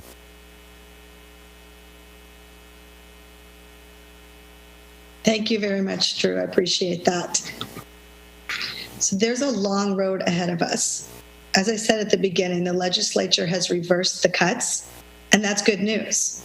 They are now working with Governor Newsom, and we need the governor to do the responsible thing to sign this budget. Then we need the federal government to do its part. This is a national emergency, and a national emergency requires a national response. So there's plenty of work left to do. The bottom line is this: the COVID emergency costs are only partially funded through the legislature's budget. We believe the current funding approved by the state legislature only takes us through half the year. Funding for the full year will depend on the passage of the HEROES Act and more federal relief. This is the reality. I'd like to turn it over to Dr. Sophia Freire to talk about how staffing is meeting this reality. Thank you so much, Cindy. The San Diego Unified team will be ready for reopening. Our team of custodians, landscapers, maintenance crews, food service staff, distribution stock clerks and drivers, bus drivers, and all other staff will ensure that our schools are ready for reopening. We will also be ready from an instructional perspective. Our principals are prepared to be instructional partners who roll up their sleeves to support our educators. Our educators will be designers of relevant and meaningful instructional content. Our parents will continue to play an important role as they support their children's learning and educational endeavors, and our students will have more voice and choice in their learning. At our core, we believe that together we can figure out the solution to any challenge. And after today's board meeting, we will work with various groups to figure out the details of our reopening in order to develop a comprehensive plan that addresses every aspect that needs to be considered. To this end, we will take the following immediate next steps. We will collaborate with principals. We will provide families, students, and staff an update on reopening. We will send out a survey to families this week so you can tell us which instructional option you prefer. We will launch think tanks next week. We will gather people virtually to help us solve specific challenges. And we will continue to collaborate and plan with our labor groups. In closing, on behalf of our Superintendent, Cindy Martin, our Chief of Staff, Stacy Monreal, I would like to take this opportunity to thank all of our educators and every single member of the San Diego Unified team for your unwavering commitment to students. We would like to thank you for your patience and your flexibility, for your honest feedback, and for always going above and beyond to meet students' needs. And to our parents and families, thank you for partnering with us. Thank you for walking through this path of uncertainty with us, and thank you for trusting us. The challenge of reopening schools with inadequate funding while meeting health and safety guidelines may seem impossible, but the San Diego Unified team is ready to meet this challenge. From the words of St. Francis Assisi, we will start by doing what's necessary Then we'll do what's possible, and suddenly we will be doing the impossible.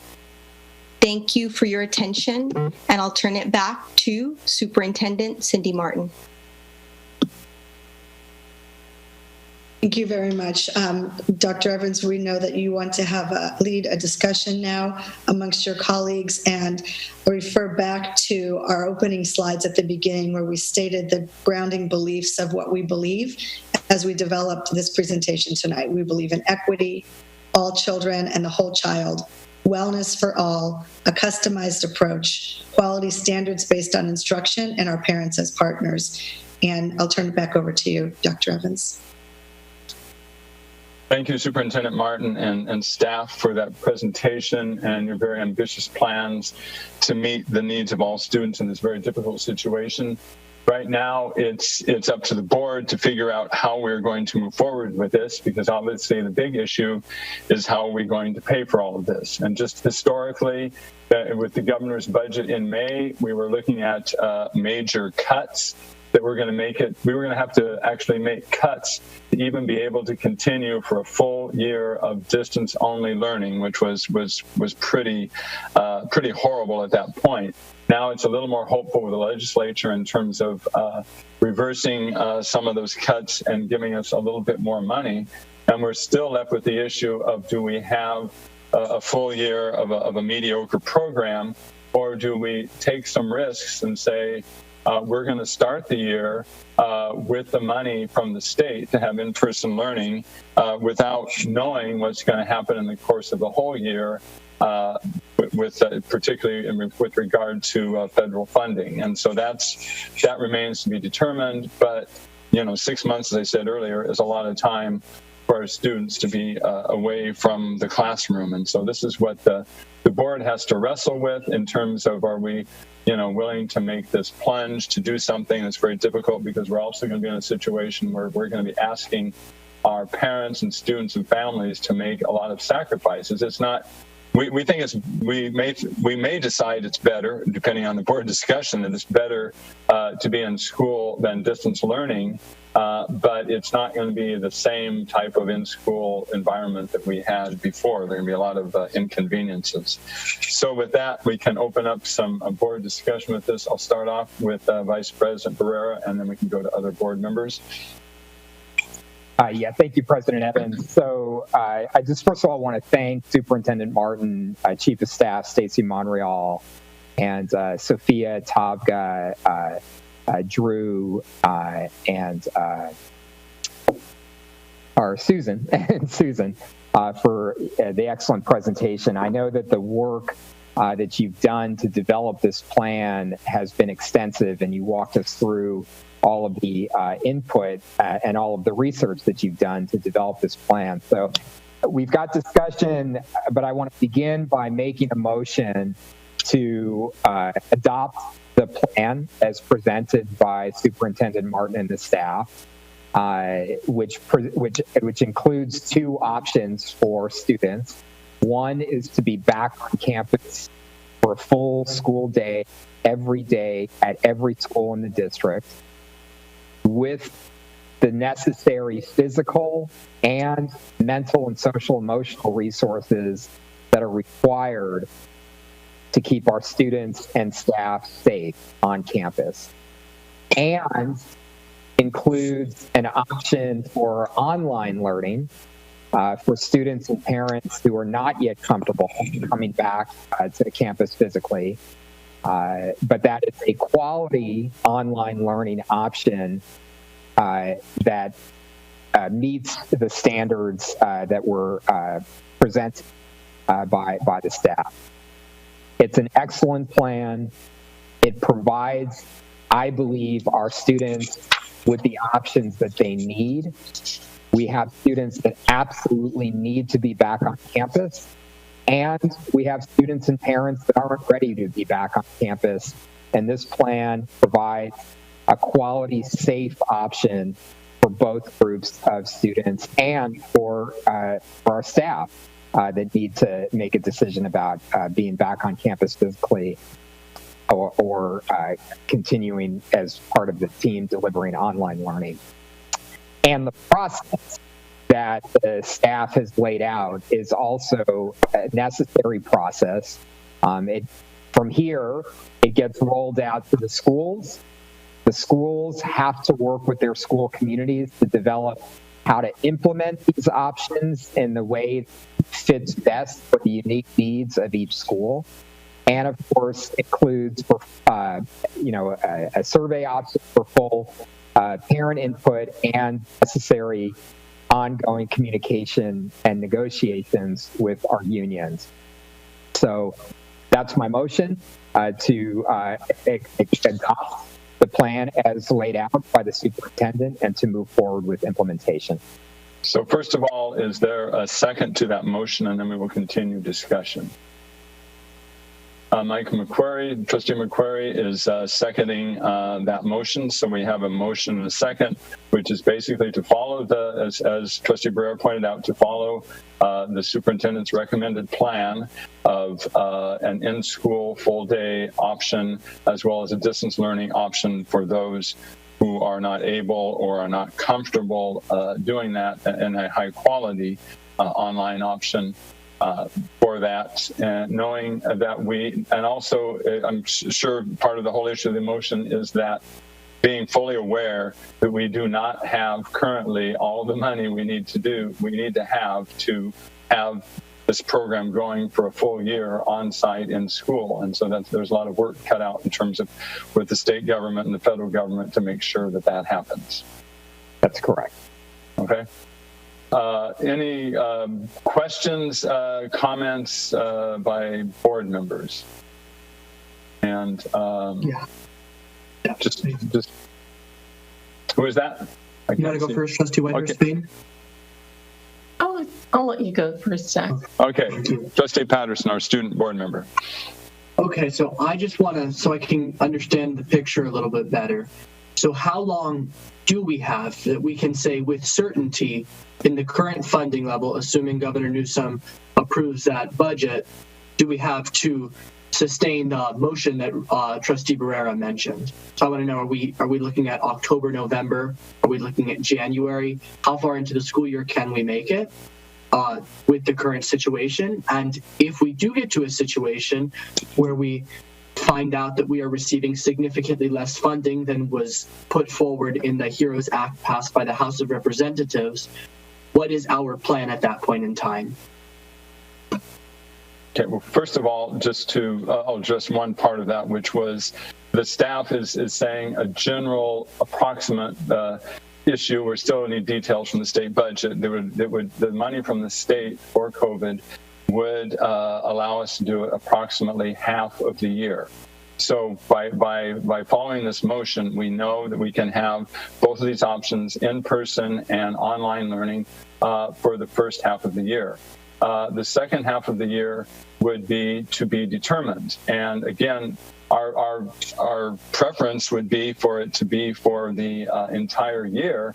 However, if we do not have the funds to do that, and we're not going to compromise the safety of our students, we would, worst case scenario, the second half of the year, we would have to revert back to distance learning. So I can hear with certainty that in the worst case scenario where we did not receive a singular dollar from the federal government in regards to the HEROES Act, that we would still be able to proceed for the remainder of the year with distance learning. Absolutely, would finish from what they presented. We would finish out the year, but it would be with distance learning, and we will have, as far as some of the details are going to be from the state, will be refined in the next 2 weeks to know exactly how far the money will take us with more precision. But it's approximately half of a year, and we do not want to go back to distance learning for the second half of the year. But we're not going to do. We're not going to start off with, according to this plan, starting off with distance learning and then just 1 or 2 days a week in the year, during the week to try to stretch it out for the whole year. Other board members, comments, questions? Yes, Trustee Whitehurst-Payne. Well, a couple of things, and I'm glad Zach ask that question because I think that was information that we had that he didn't, and probably the general public didn't have. So I want to thank him for asking those questions. But prior to us going out for COVID-19 back in March, when we had this discussion about potentially going out, my request was that we do a paradigm shift, and rather than to think about the instructional piece of it in terms of the general student and then putting in special education students and thinking about what they need and the students with needs, special needs. And I'd like to reiterate that now. I don't want to say that I'm skeptical, but I would like to say that in light of some of the things that have happened recently about folks being left out of the process, I think that I really want to double down on that comment, that as schools plan, and we're saying now that we're asking schools to plan with their communities. I don't want the same old thing we've always had. I want it to be different so that we think about those students with special needs first. I mean, ELs, students with language needs, with the African American children, the bilingual students, etc., special education students. I want us all, the entire system, to just focus on the fact that we start with the students who have those special needs, and we cover their needs, and then we look at it to see, and probably all the other needs will be taken care of automatically. Rather than the way we do it now, we just say we look at the general ed and then, oh, by the way, what do we need to supply for special education students? What do we need to supply for the students who are falling behind, et cetera? It needs to be a mindset shift in our whole system so that folks start thinking about the broad spectrum that all children need and not just focusing on the narrow central group. That's my first point. And Sharon, can I just ask you about that, the point you just made? Would you say that what we did at the beginning of the school closures sort of fit that model in terms of the first thing we did the very first day we were closed was make sure that we had the meals for the students? And then when we went to distance learning, the first thing we did was before we started the full distance learning, we made sure that every student had a device available. Is that sort of in line with what you're talking about? That's definitely what I'm talking about, but it's at what level? That's at the rudimentary, fundamental level of saying, do they have devices and can they eat? Like going back to Maslow's higher learning hierarchy, that's the first thing. Do you have something to eat, and do you have something to use? But now I think what we're pushing for is instruction as we go forward. Now we know we have the meals in place and we know how to distribute devices. But when we go back, we know that we have a learning gap right now, but we had a learning gap before. So when we come back, we need to do something drastic to really reinforce these students so that they're not behind, so that they're on par, whatever it means. And I'm getting kind of excited here because this is whatever it means. If it means offering some weekend sessions, and we've talked about getting the Elementary Institute involved, getting some of these other groups involved so that we can really meet the needs of the students who are having difficulty academically, because after all, we are an educational institution and not only supplying the food and the devices, etc.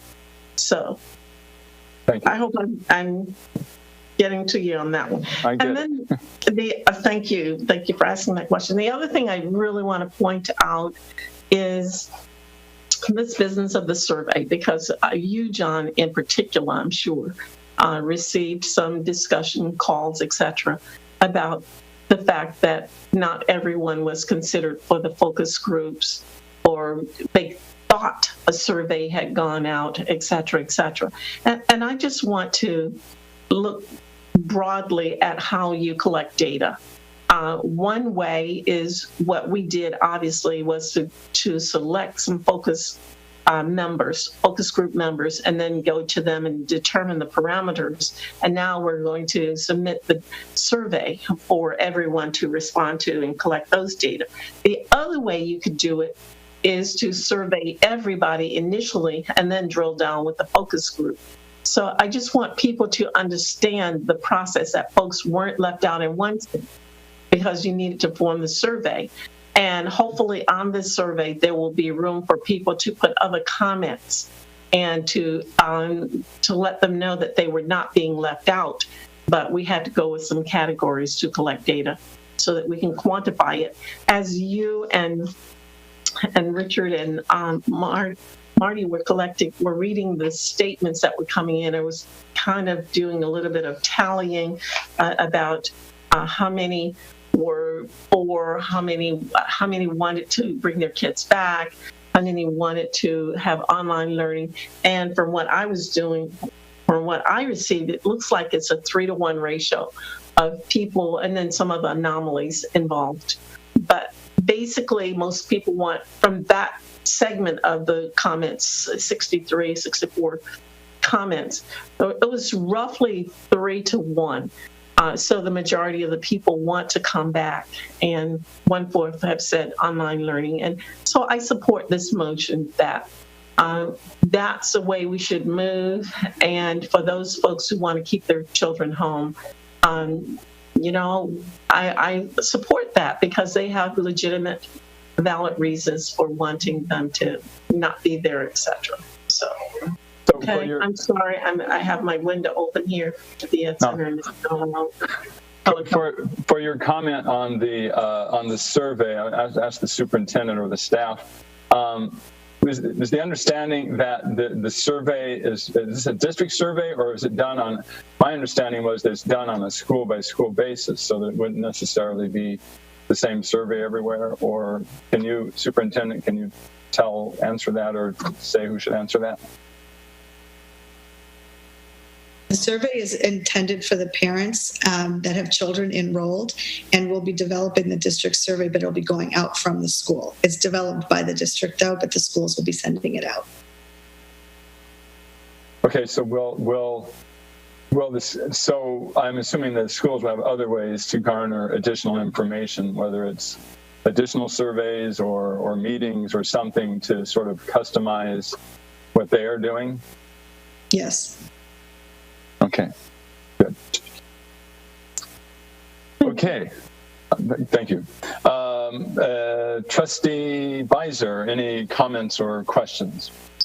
Yeah, first of all, I'm curious about the legal potential for lawsuits if anybody were to get COVID-19 if we came back to school. It's my understanding that there are individuals that are asking people to sign legal waivers before they bring a whole big group of people together. And I was wondering what are the legal liabilities to the school district if around this issue? Maybe our attorney may be able to provide an answer to that. I can give a non-legal answer, but because just one of this is not a legal answer, but one of the things we're doing is providing people the options. So for everybody who doesn't feel safe, we're going to try to make as great of a program as we can. Whether they don't feel safe or they actually have a medical condition that just doesn't allow them to do it, where there would be a viable online program. I think if that weren't offered, it would be more complicated.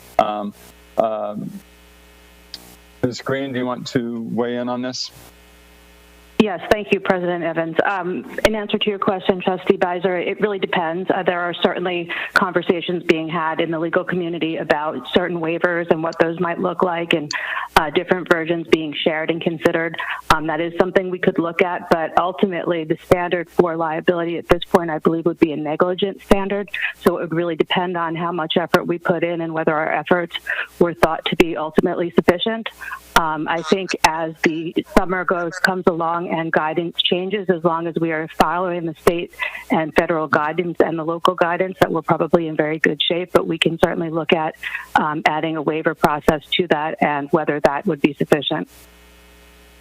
Thank you.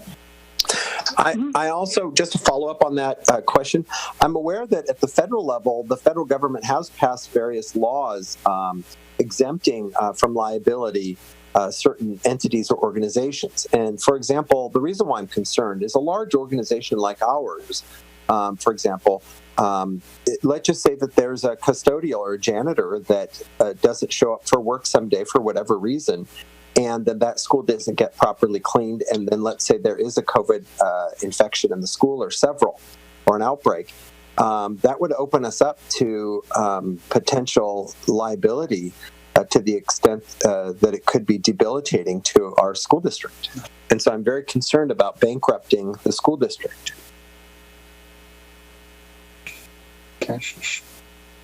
Okay. Trustee. So I guess the question is are there any conversations in Sacramento about granting that same kind of liability to school districts?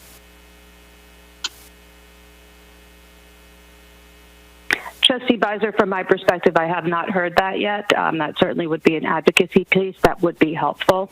I think we're in very much uncharted territory, bearing in mind that if this were a different communicable disease, for example, the flu, this wouldn't be an issue. But because this is such a kind of bigger illness, there's a lot of attention on it, and so we can certainly look to what has been done in the past and what's been done at the federal level and see what we think we can be done in terms of advocacy to mitigate our liability.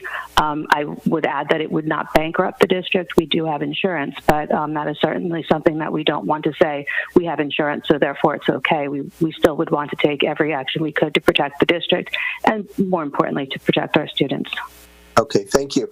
And then my second question is, several of the public speakers and the emails and the communication that I've received have a lot of parents wanting to know if we would be testing all the students and staff before they come back, like UCSD is testing all students and staff before they go back.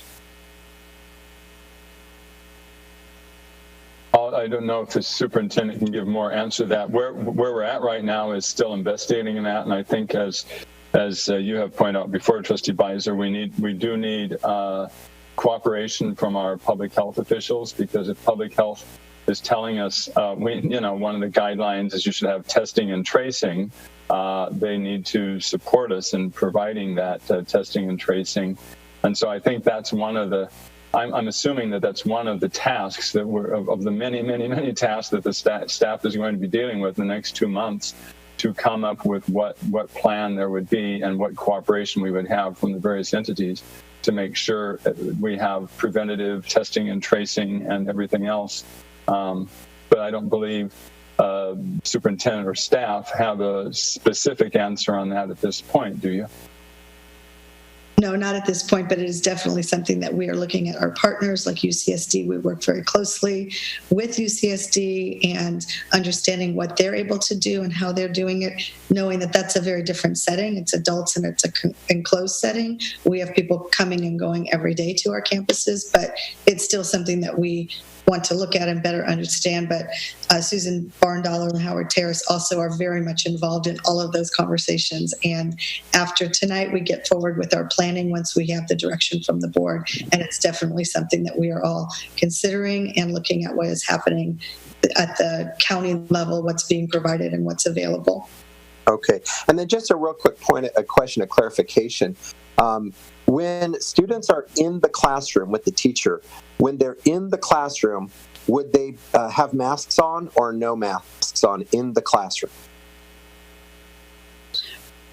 What we said about opening is absolutely needing to make sure that it's safe. And the California Department of Health guidelines are very clear around social distancing and, to the degree practicable, if you can be 6 feet apart. And so without making hard and fast rules that, it must be this way or it must be that way, we are following the science, the public health guidelines, and those change. Between now and August 31st, things could change. So rather than move into a black and white, it's for sure all this or all that, it's actually making sure that we're following guidelines and being safe, but knowing that there's variability on how we implement that school by school, depending on how large the classrooms are, the ability to go outside, the ability to be inside, and the guidelines continue to evolve, but we follow the science and we do what's safe.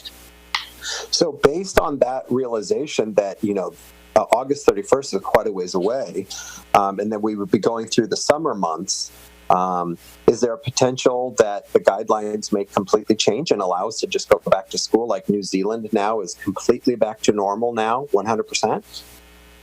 Sure. Yes, it's absolutely possible. The guidelines change quickly. There are guidelines that sometimes change within the course of a day. I'm looking at Susan Barndollar because I can see her on the screen. She's smiling, and Dr. Terrace are also saying that these guidelines, whether you look at the CDC guidelines, you can look at national guidelines, you can look at the California Department of Health guidelines, California Department of Education, and the San Diego County Public Health officials. And we are closely monitoring those and the science that goes with it. And our job is to ensure safety within the best possible scientifically guided guidelines that are available to us. And yes, Mr. Beiser, those guidelines can change before August 31st, but we shouldn't wait for the guidelines to change. We have to plan information that we have available today. And what we put forth today is this ability to, and I think the motion that Mr. Barrera put forward with that there would be the ability to have in-person, on-campus learning and off-campus learning. And what that on-campus learning looks like is dependent upon the health guidelines. And what we got yesterday from the state budget was the budget that we were looking for, a movement in the right direction to begin to go forward with personal protective equipment, for example, that's necessary. And that's why we announced yesterday our work with Los Angeles Unified School District on doing a joint effort to purchase the personal protective equipment. And so knowing what we know and planning for what is currently in the right science and guidelines, and also monitoring it very carefully. And Susan Barndollar and Howard Terrace are very much involved in those conversations, and they're also involved in international conversations. Dr. McCrory, I know, has not said anything yet. He might be saying something soon, but he has helped set up some phone calls with other countries that have already opened schools. The call recently was with Taiwan, that they're further ahead in their reopening plans and what they've learned in schools. And so when Ms. Bustani started this presentation, she talked about worldwide. We've been looking at what we know and what the science says, and we will continue to do that as we move forward with our plans. And what's important is on-campus learning matters, and it needs to be safe. Yeah, thank you. Go ahead. President Evans, just real quick. I just want to thank Superintendent Cindy Martin, the staff, and the board officers. President Evans and Vice President Barrera have been working tirelessly with the staff and the superintendent to find out what is the best course of action for our students, our families, our community, given the situation, and trying to do it in a way that's still safe. And I just want to thank all the folks that have been putting in so many hours and hours of work to try to put this proposal together. I believe it's a great proposal. It's actually phenomenal, and it might actually serve as a model, provided that guidelines don't necessarily change very much. I also really want to appreciate the fact that you're giving parents a choice, so that if 75 or 80% of parents want to come back to school, they can. And if there's some that don't feel safe or ready yet, then that's okay.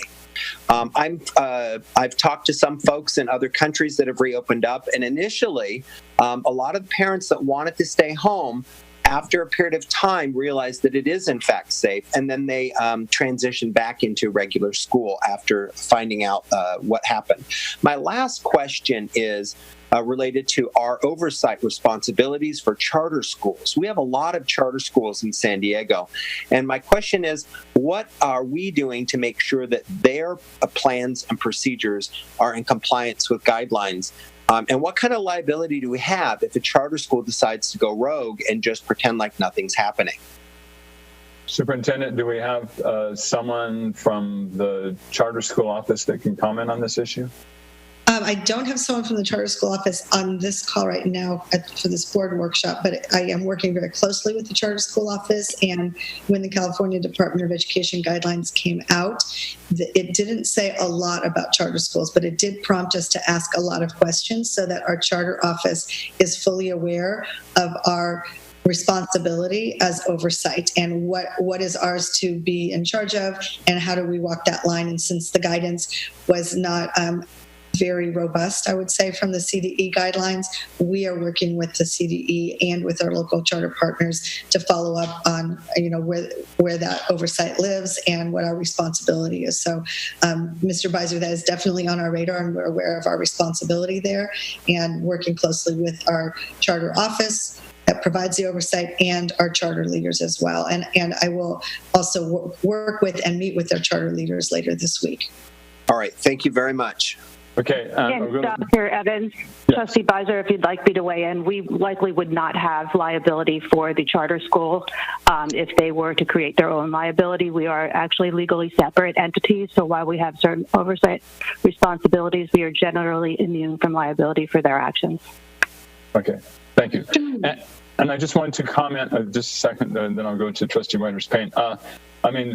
Trustee Beiser brought up a lot of issues that are about the variables that we're dealing with, and I appreciate the fact that the staff is making a plan, number one, without knowing exactly how much money we're going to have, and number two, without knowing exactly what the health requirements are going to be, but we have to start planning anyway. And I think, one of the things that was brought up, about masks, about social distancing. Obviously, the national thing is you need to have this social distance. If you're going to be closer, then you have to have a mask. So how does that work in the schools? We also heard from our staff about the possibility of different types of partitions in the classroom. So the staff is looking at all kinds of variables, and 2 months is not very much time for them to kind of put this all together. But Trustee Whitehurst-Payne had a comment.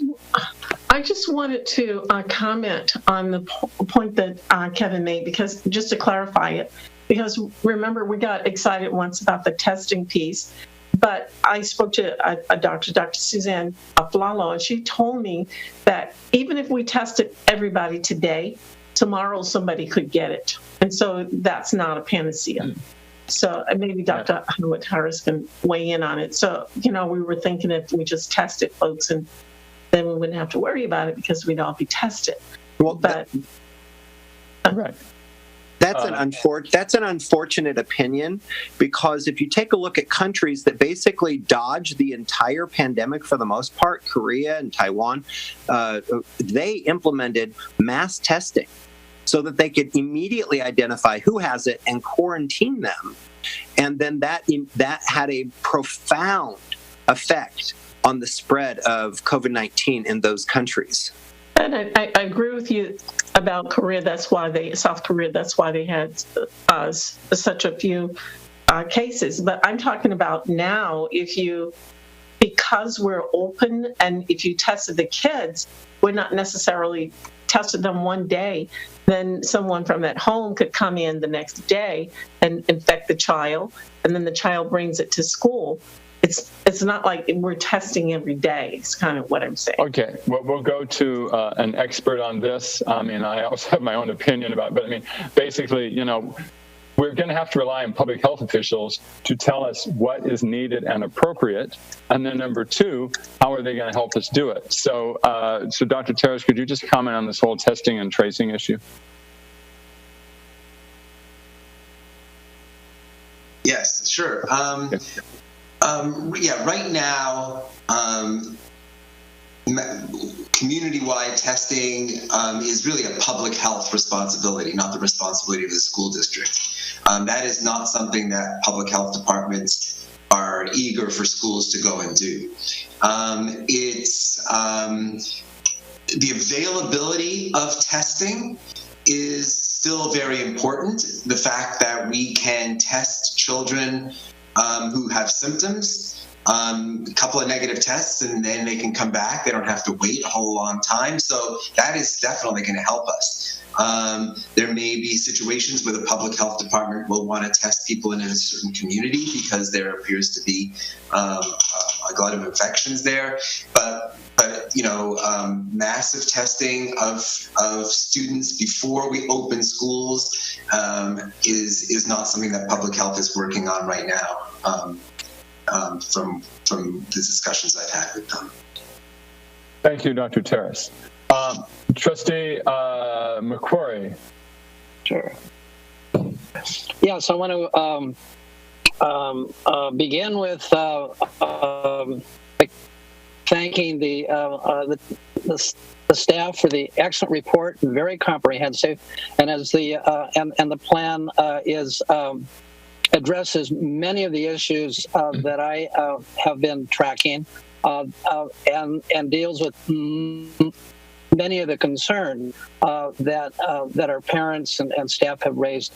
And then I've matched them against best practices that we've been looking at as we meet with our international sister city partners, Taiwan and Korea and New Zealand and Japan, to match up what are the concerns, what are the issues, what are the mitigations, what are the risks, and the proposal that has been formed, that's why I seconded it, does meet many of the issues and concerns. Of course, we have to remember that we're at the policy level. We're establishing the what and the why of our reopening, and it's going to be in the hands of management, administration to figure out the how. And so that's the work that'll be done after the action taken tonight, with the work that needs to be done by our principals, with our stakeholders, with our labor groups, with our parents and students, in order to work out the details. But just a couple of things in terms of best practices in New Zealand and in Korea. The masks and the social distancing are critical. The testing and the tracking and the isolation is critical. In Korea, for example, when they opened, it was just a week after they opened, they had to shut down because of a corona infection that started with high school students who were in the community and brought it back to the school.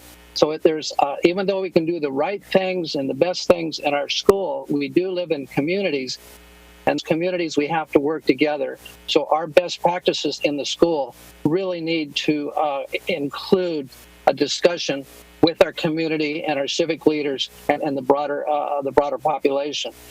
Also in New Zealand, their coronavirus infection started at a college, went to a teacher, and then went to the neighboring primary schools, and then was transferred into the to parents. So the virus was spread through schools, and schools are not isolated from this from this virus. There is no safe space, and what we need to do is to do the best we can in order to create the safest space possible. That also includes the most optimal learning place possible. So those and there are a number of other issues there, and if somebody wants to hear more, please contact me. What I want to share as well is the match that the letters and the comments, the public comments that were made covered many of the areas that I was familiar with as I looked at Amy Redding's work that she did with the Kearney cluster, and then Mitzi Morena, the work that she did with the La Jolla cluster. All of those matched up extremely well in about 10 major areas. And that's our student, the need for a standard platform and structure, the importance of technology, the needs for accountability and assessments, the importance of communication. That means the district and the school, the teachers, the parents, and the students, the importance of social and emotional learning in the whole child, the importance of having flexibility and with parent and school site options, parents and staff training and orientation is important. They also mentioned safe environment is the highest priority, and as well as making sure that we have childcare and then opportunities for using this challenge to reimagine what a high quality teaching learning paradigm would look like. So we have an opportunity to move forward as we address the challenge. But we do have this great opportunity to reimagine how we can incorporate technology into the learning. A couple of questions, and it's the issues that stood out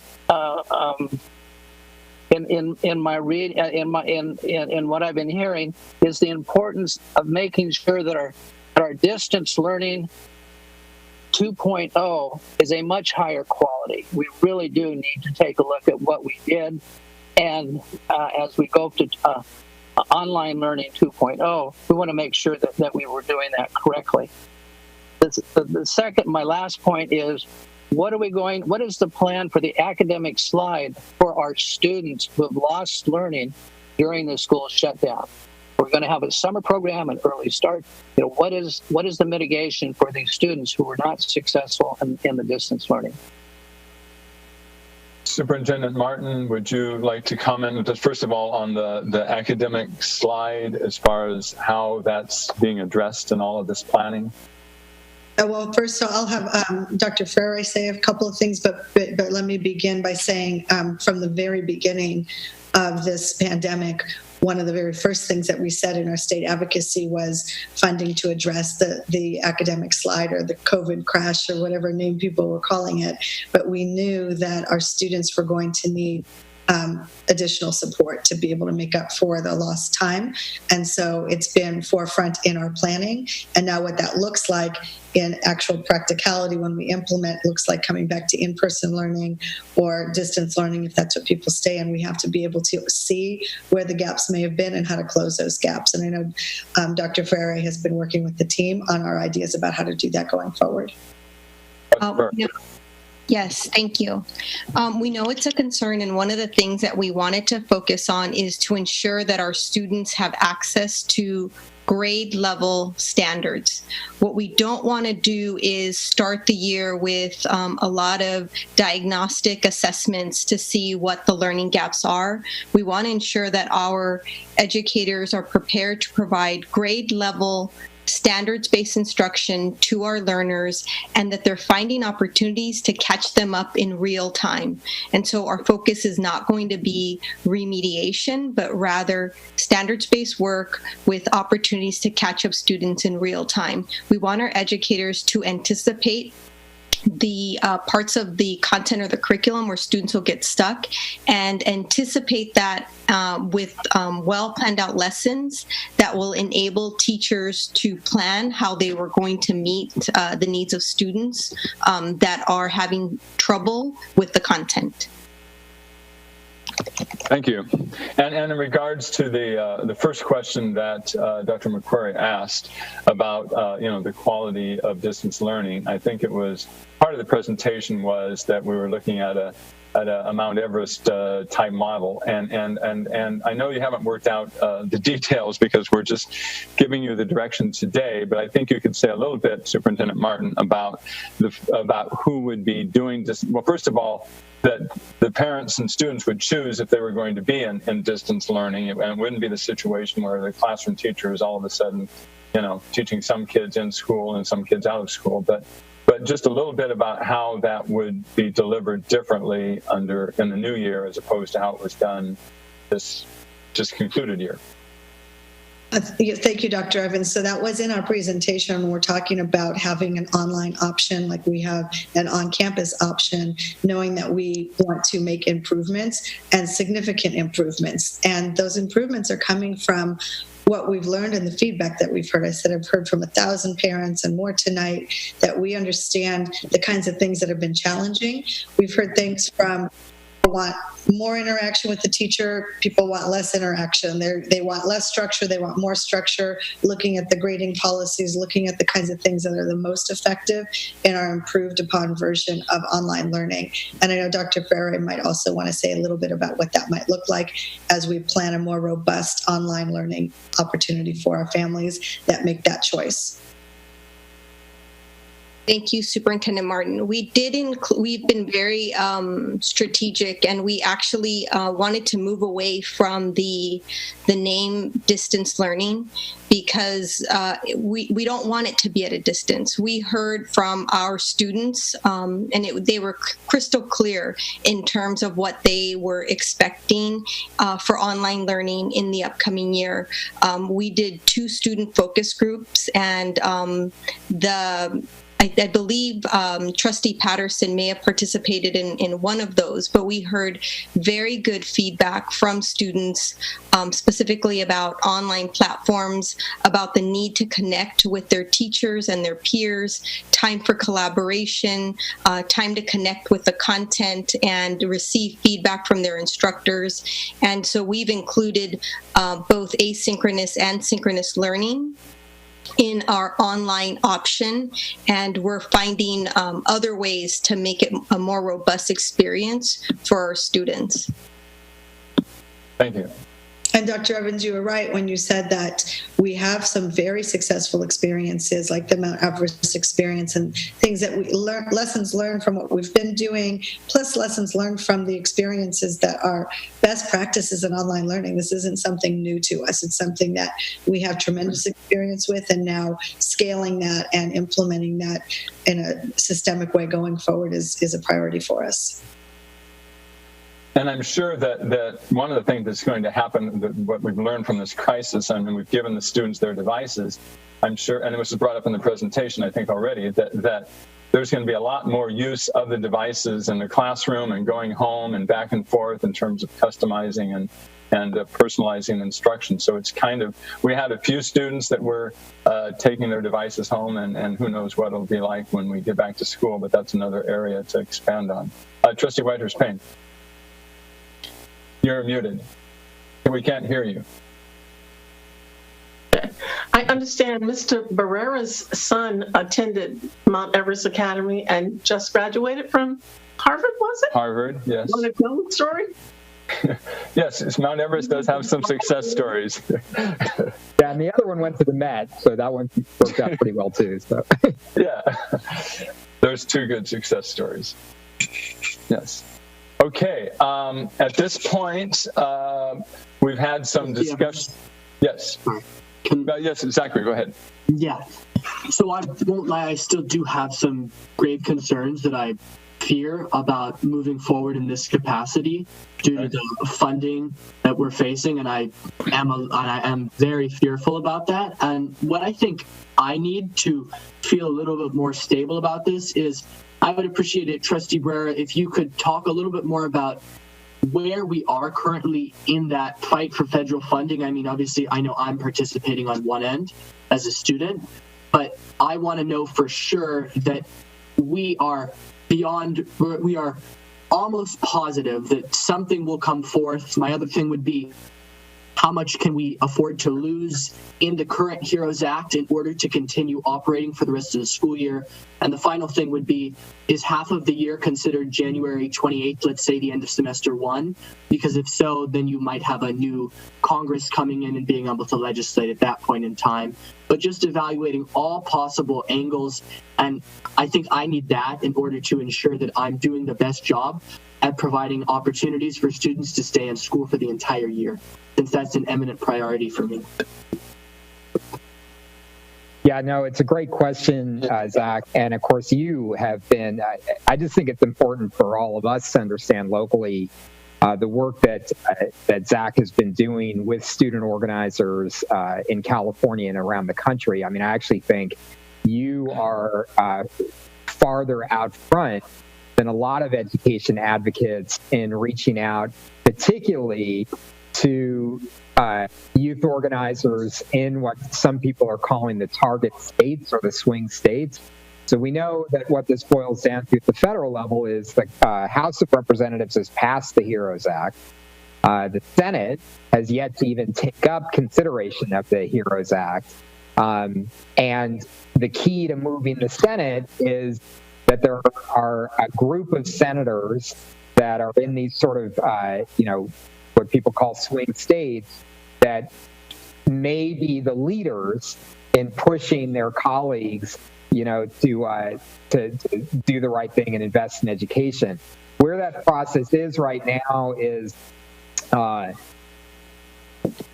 what most people who are familiar with what the conversations are in DC, their expectation is that the Senate will act on some form of a relief package by the end of July. That the Congress typically goes out on recess in August, and that is sort of their working deadline because Congress is loath to miss their August recess. So what we're likely to see is some action that happens by the end of July. What we are seeing now, and again, this goes to the work that you and student organizers are doing. It also goes to the work that Superintendent Martin is doing. We are starting to hear the voices loud and clear of educational leaders from districts in these target states, from districts in Colorado, South Carolina, Iowa, North Carolina, these critical states.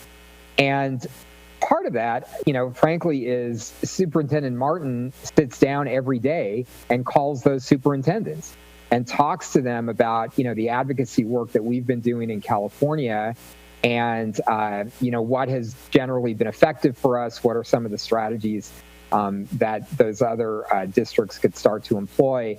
And I think those have been positive conversations, if the superintendent wants to comment on those. But so I think what gives me confidence, I guess, is that the voice of people who care about public education in the rest of the country is starting to be heard. We've seen the American Federation of Teachers has supported an active campaign of advertising in those swing states about the importance of funding public schools. So that conversation, that drumbeat about the need for the next federal package to include public schools is growing. We had a conversation this morning with Representative Vargas, who, along with Representative Davis here and Representative Peters, have been extraordinarily supportive and have been champions for us in moving, this legislation. And, Congressman Vargas, he's optimistic that, that there will be a package. He believes the negotiation is frankly going to come down to how much do we stand our ground and make sure that we don't allow the support in the HEROES Act for schools and state governments to be whittled away, while the Senate is likely to advocate for continued support for the private sector. So there's a negotiation that will go on, but it's very likely to produce results. Certainly, the legislature, our legislature in California, their budget is premised on the expectation that there will be federal support. So I would say there's reason for us to be confident. That's why I'm supporting moving this plan forward tonight. But, our confidence can't, translate into complacency because we all have the work that we need to do. Every parent that has written into us and all the other parents in our district should be actively reaching out to not only our own representatives in Congress, but to these key senators in other states, and should be connecting with the PTA network and other parent advocacy networks in those states. Every teacher in our district, every classified employee should be doing their work to be part of this national campaign. So we have the work that we need to continue to do. I think the fact that we got on this early has been has resulted in this conversation being elevated about the need for support for public schools. So we should never doubt, the first slide that the superintendent presented was the Margaret Mead quote. We should never doubt how important it is for us as a small group of people here in San Diego to push the rest of the country to do what's right for schools. We have that work that we're going to need to continue to do. But I think we're in a place now that I at least have enough confidence that we will see something important from the federal government that will allow us to move forward with this plan for the rest of the year. Yeah, thank you for that clarification completely in that information. What I would just say then is it is critical to me that if we get to this point in August and we're still waiting on something, we're going to have to come back to the drawing board. And while if I feel comfortable after that explanation to move forward, I know that it is critical that we maintain that in-person contact. And I know that if a spending bill isn't passed, we're going to need to reevaluate. But that's what I would say about that specifically.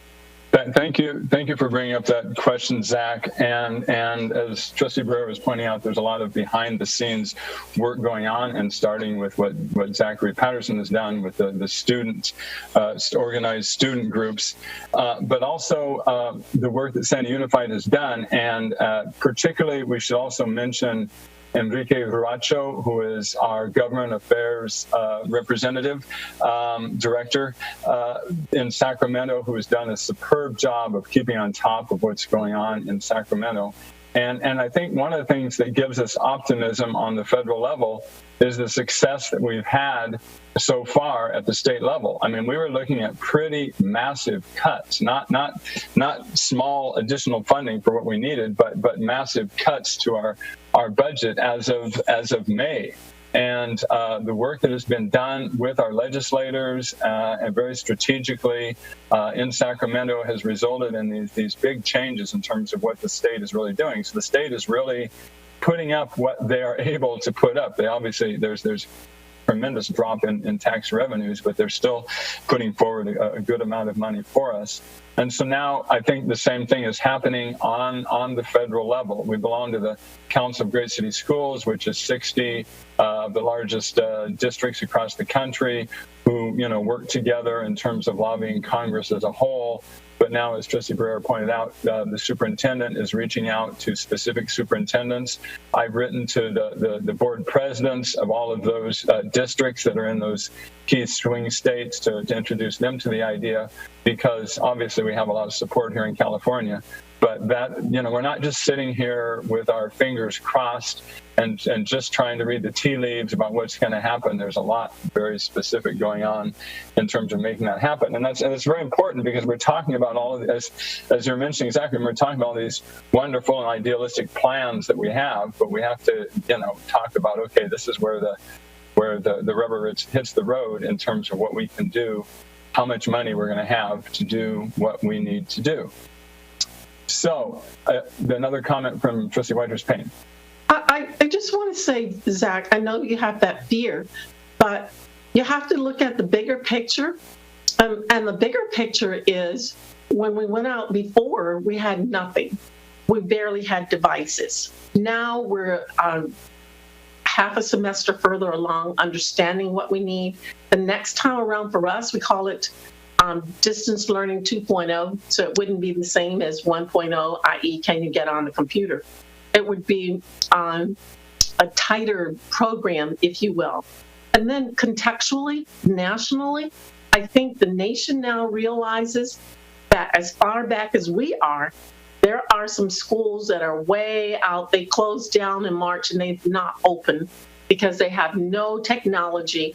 And nationally, they have no technology nor computers or anything.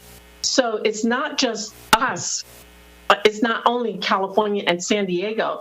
We've got the whole nation putting pressure on some of these senators who couldn't even get online themselves.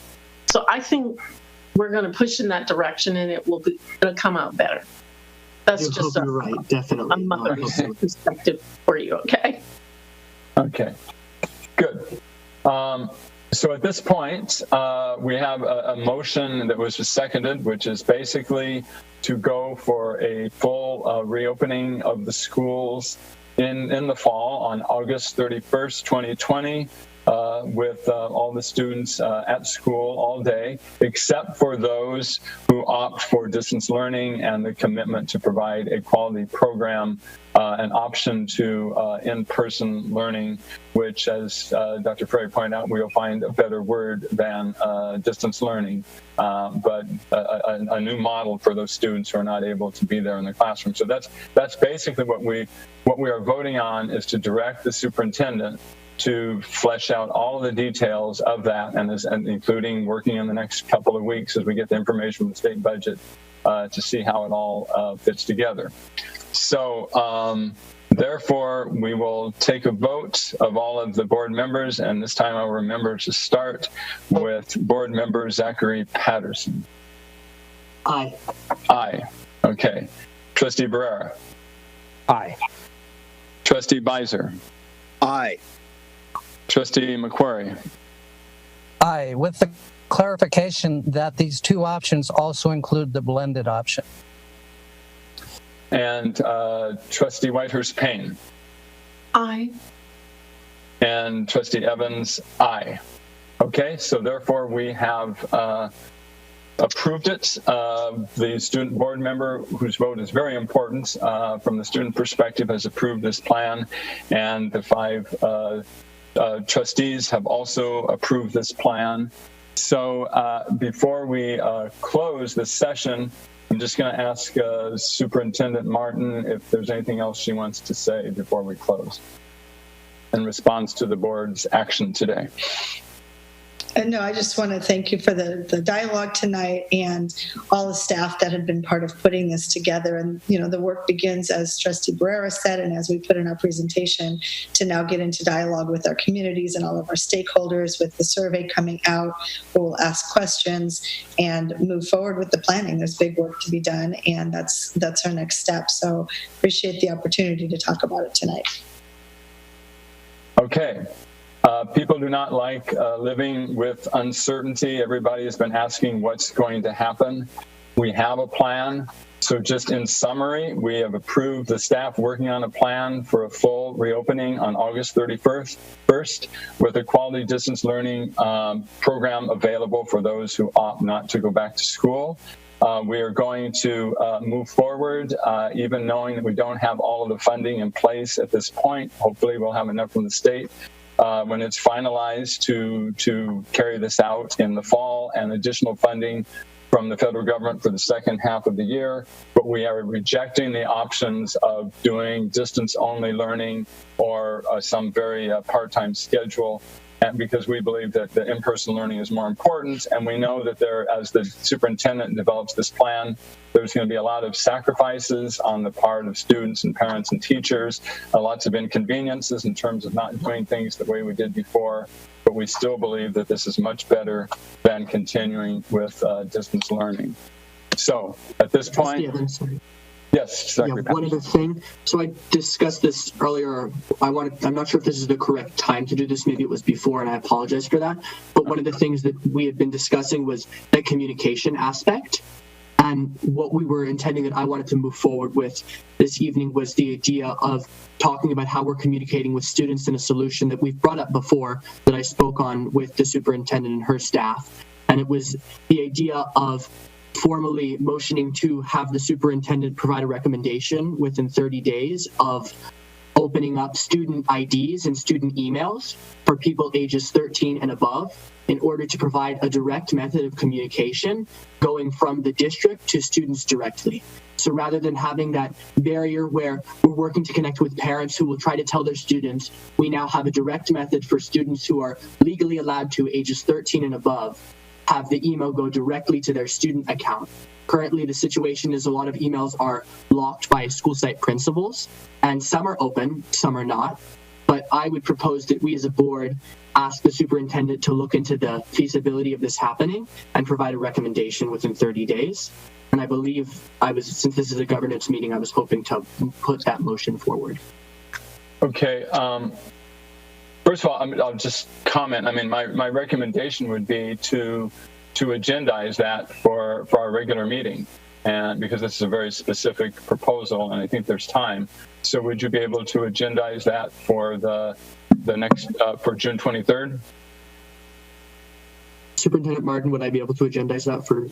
Dr. Evans, are you asking if I can provide that answer on the 23rd? No. Well, I mean, we can have the proposal to have the IDs and the emails and so forth done in the manner he's suggesting. I mean, did you have any comment about it, Superintendent? I'm okay that he's asking us to look into it. Zach, I think it would be important if you explained you had an experience or a student shared the experience with you, why this is an issue. You gave an example of how they can't do their learning because of that, and they have to use a personal email to get to an app to be able to do their learning. Could you just give that example that you gave so the public understands why this is so important? Yeah, definitely. No, I think this is where my perspective as a student specifically comes in. And the idea actually came out to me from another student who contacted me suggesting it, and it kind of brought back a floodgate of memories I've had as a student myself. So oftentimes, in order to use all of the platforms that are out there for education, for example, a good example of that is Edmodo, a communication platform that I use in my English class. The only applicable way to use that is if you have a personal email. You can't use your student account. So now you have to go forth and make a separate account that is mandated by your teacher in order to do that. I've also had experiences where I was below the age of 13. I believe I was in, actually I won't, yeah, when I was in my primary grades, I had to create an email account, which actually wasn't even allowed under Google's regulations. And that was due to the fact that you couldn't use private emails because they were locked in order to participate in all of these learning platforms. And as we move forward with so many different learning platforms, yes, Google Classroom allows it, yes, Canvas allows it, but we like choice. We want teachers to have the flexibility to use the programs that they feel most comfortable with and they feel are going to be most effective. And due to that, by locking student emails, we are prohibiting the ability to use the email that already exists for students and using it and connecting it to their education platforms.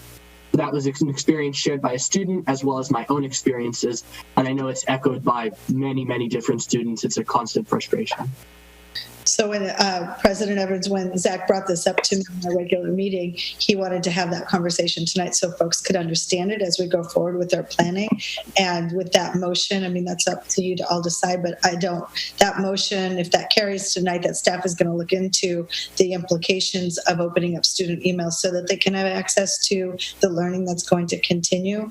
I'm fine having staff look into that. I think it's an important thing for us to look into and what the ramifications of that would be. Okay, so I will. Can I chime in real quick? I will second that motion. Go ahead, Kevin. Okay, President Evans, thank you for recognizing me. This, I think, is a very important issue. As a teacher, as a math teacher in the Sweetwater School District, all the students check their own school email address every day. That is the means of communication. And that school email is auto-generated for every new student in Sweetwater with their name. There's a metric. And then it's just at sweetwaterschools.net.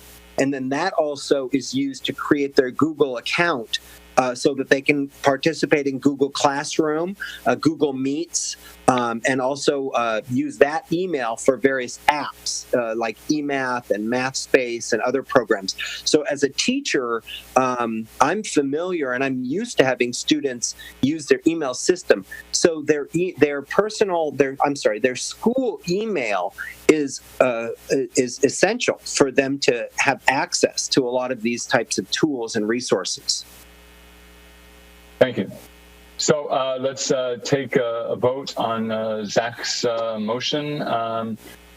Trustee Patterson. Aye. Very good. Trustee Barrera. Aye. Trustee Beiser. Aye. Trustee McQuarrie. Aye. Trustee Whitehurst Payne. Aye. Trustee Evans, aye. Okay, along with the support from Trustee Patterson, the 5 board members have approved it, so Superintendent Martin will have the staff look into this situation and rectify it.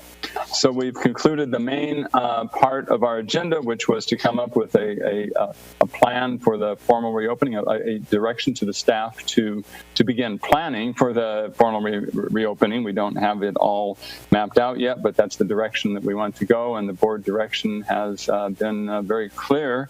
So I'm sure the staff will be, it's maybe after work hours right now, but maybe starting at 7 or 8 a.m. tomorrow morning, we'll be working on this right away. Okay? So our next board meeting will be on Tuesday, June 23rd at 5 o'clock, our regular board meeting. At this point, our meeting is adjourned. Thank you to the staff and the board and everybody for participating and all the work that's put into this. We will continue through the summer. Thank you very much. You're adjourned. Thank you, President Evans. Thank you. Bye.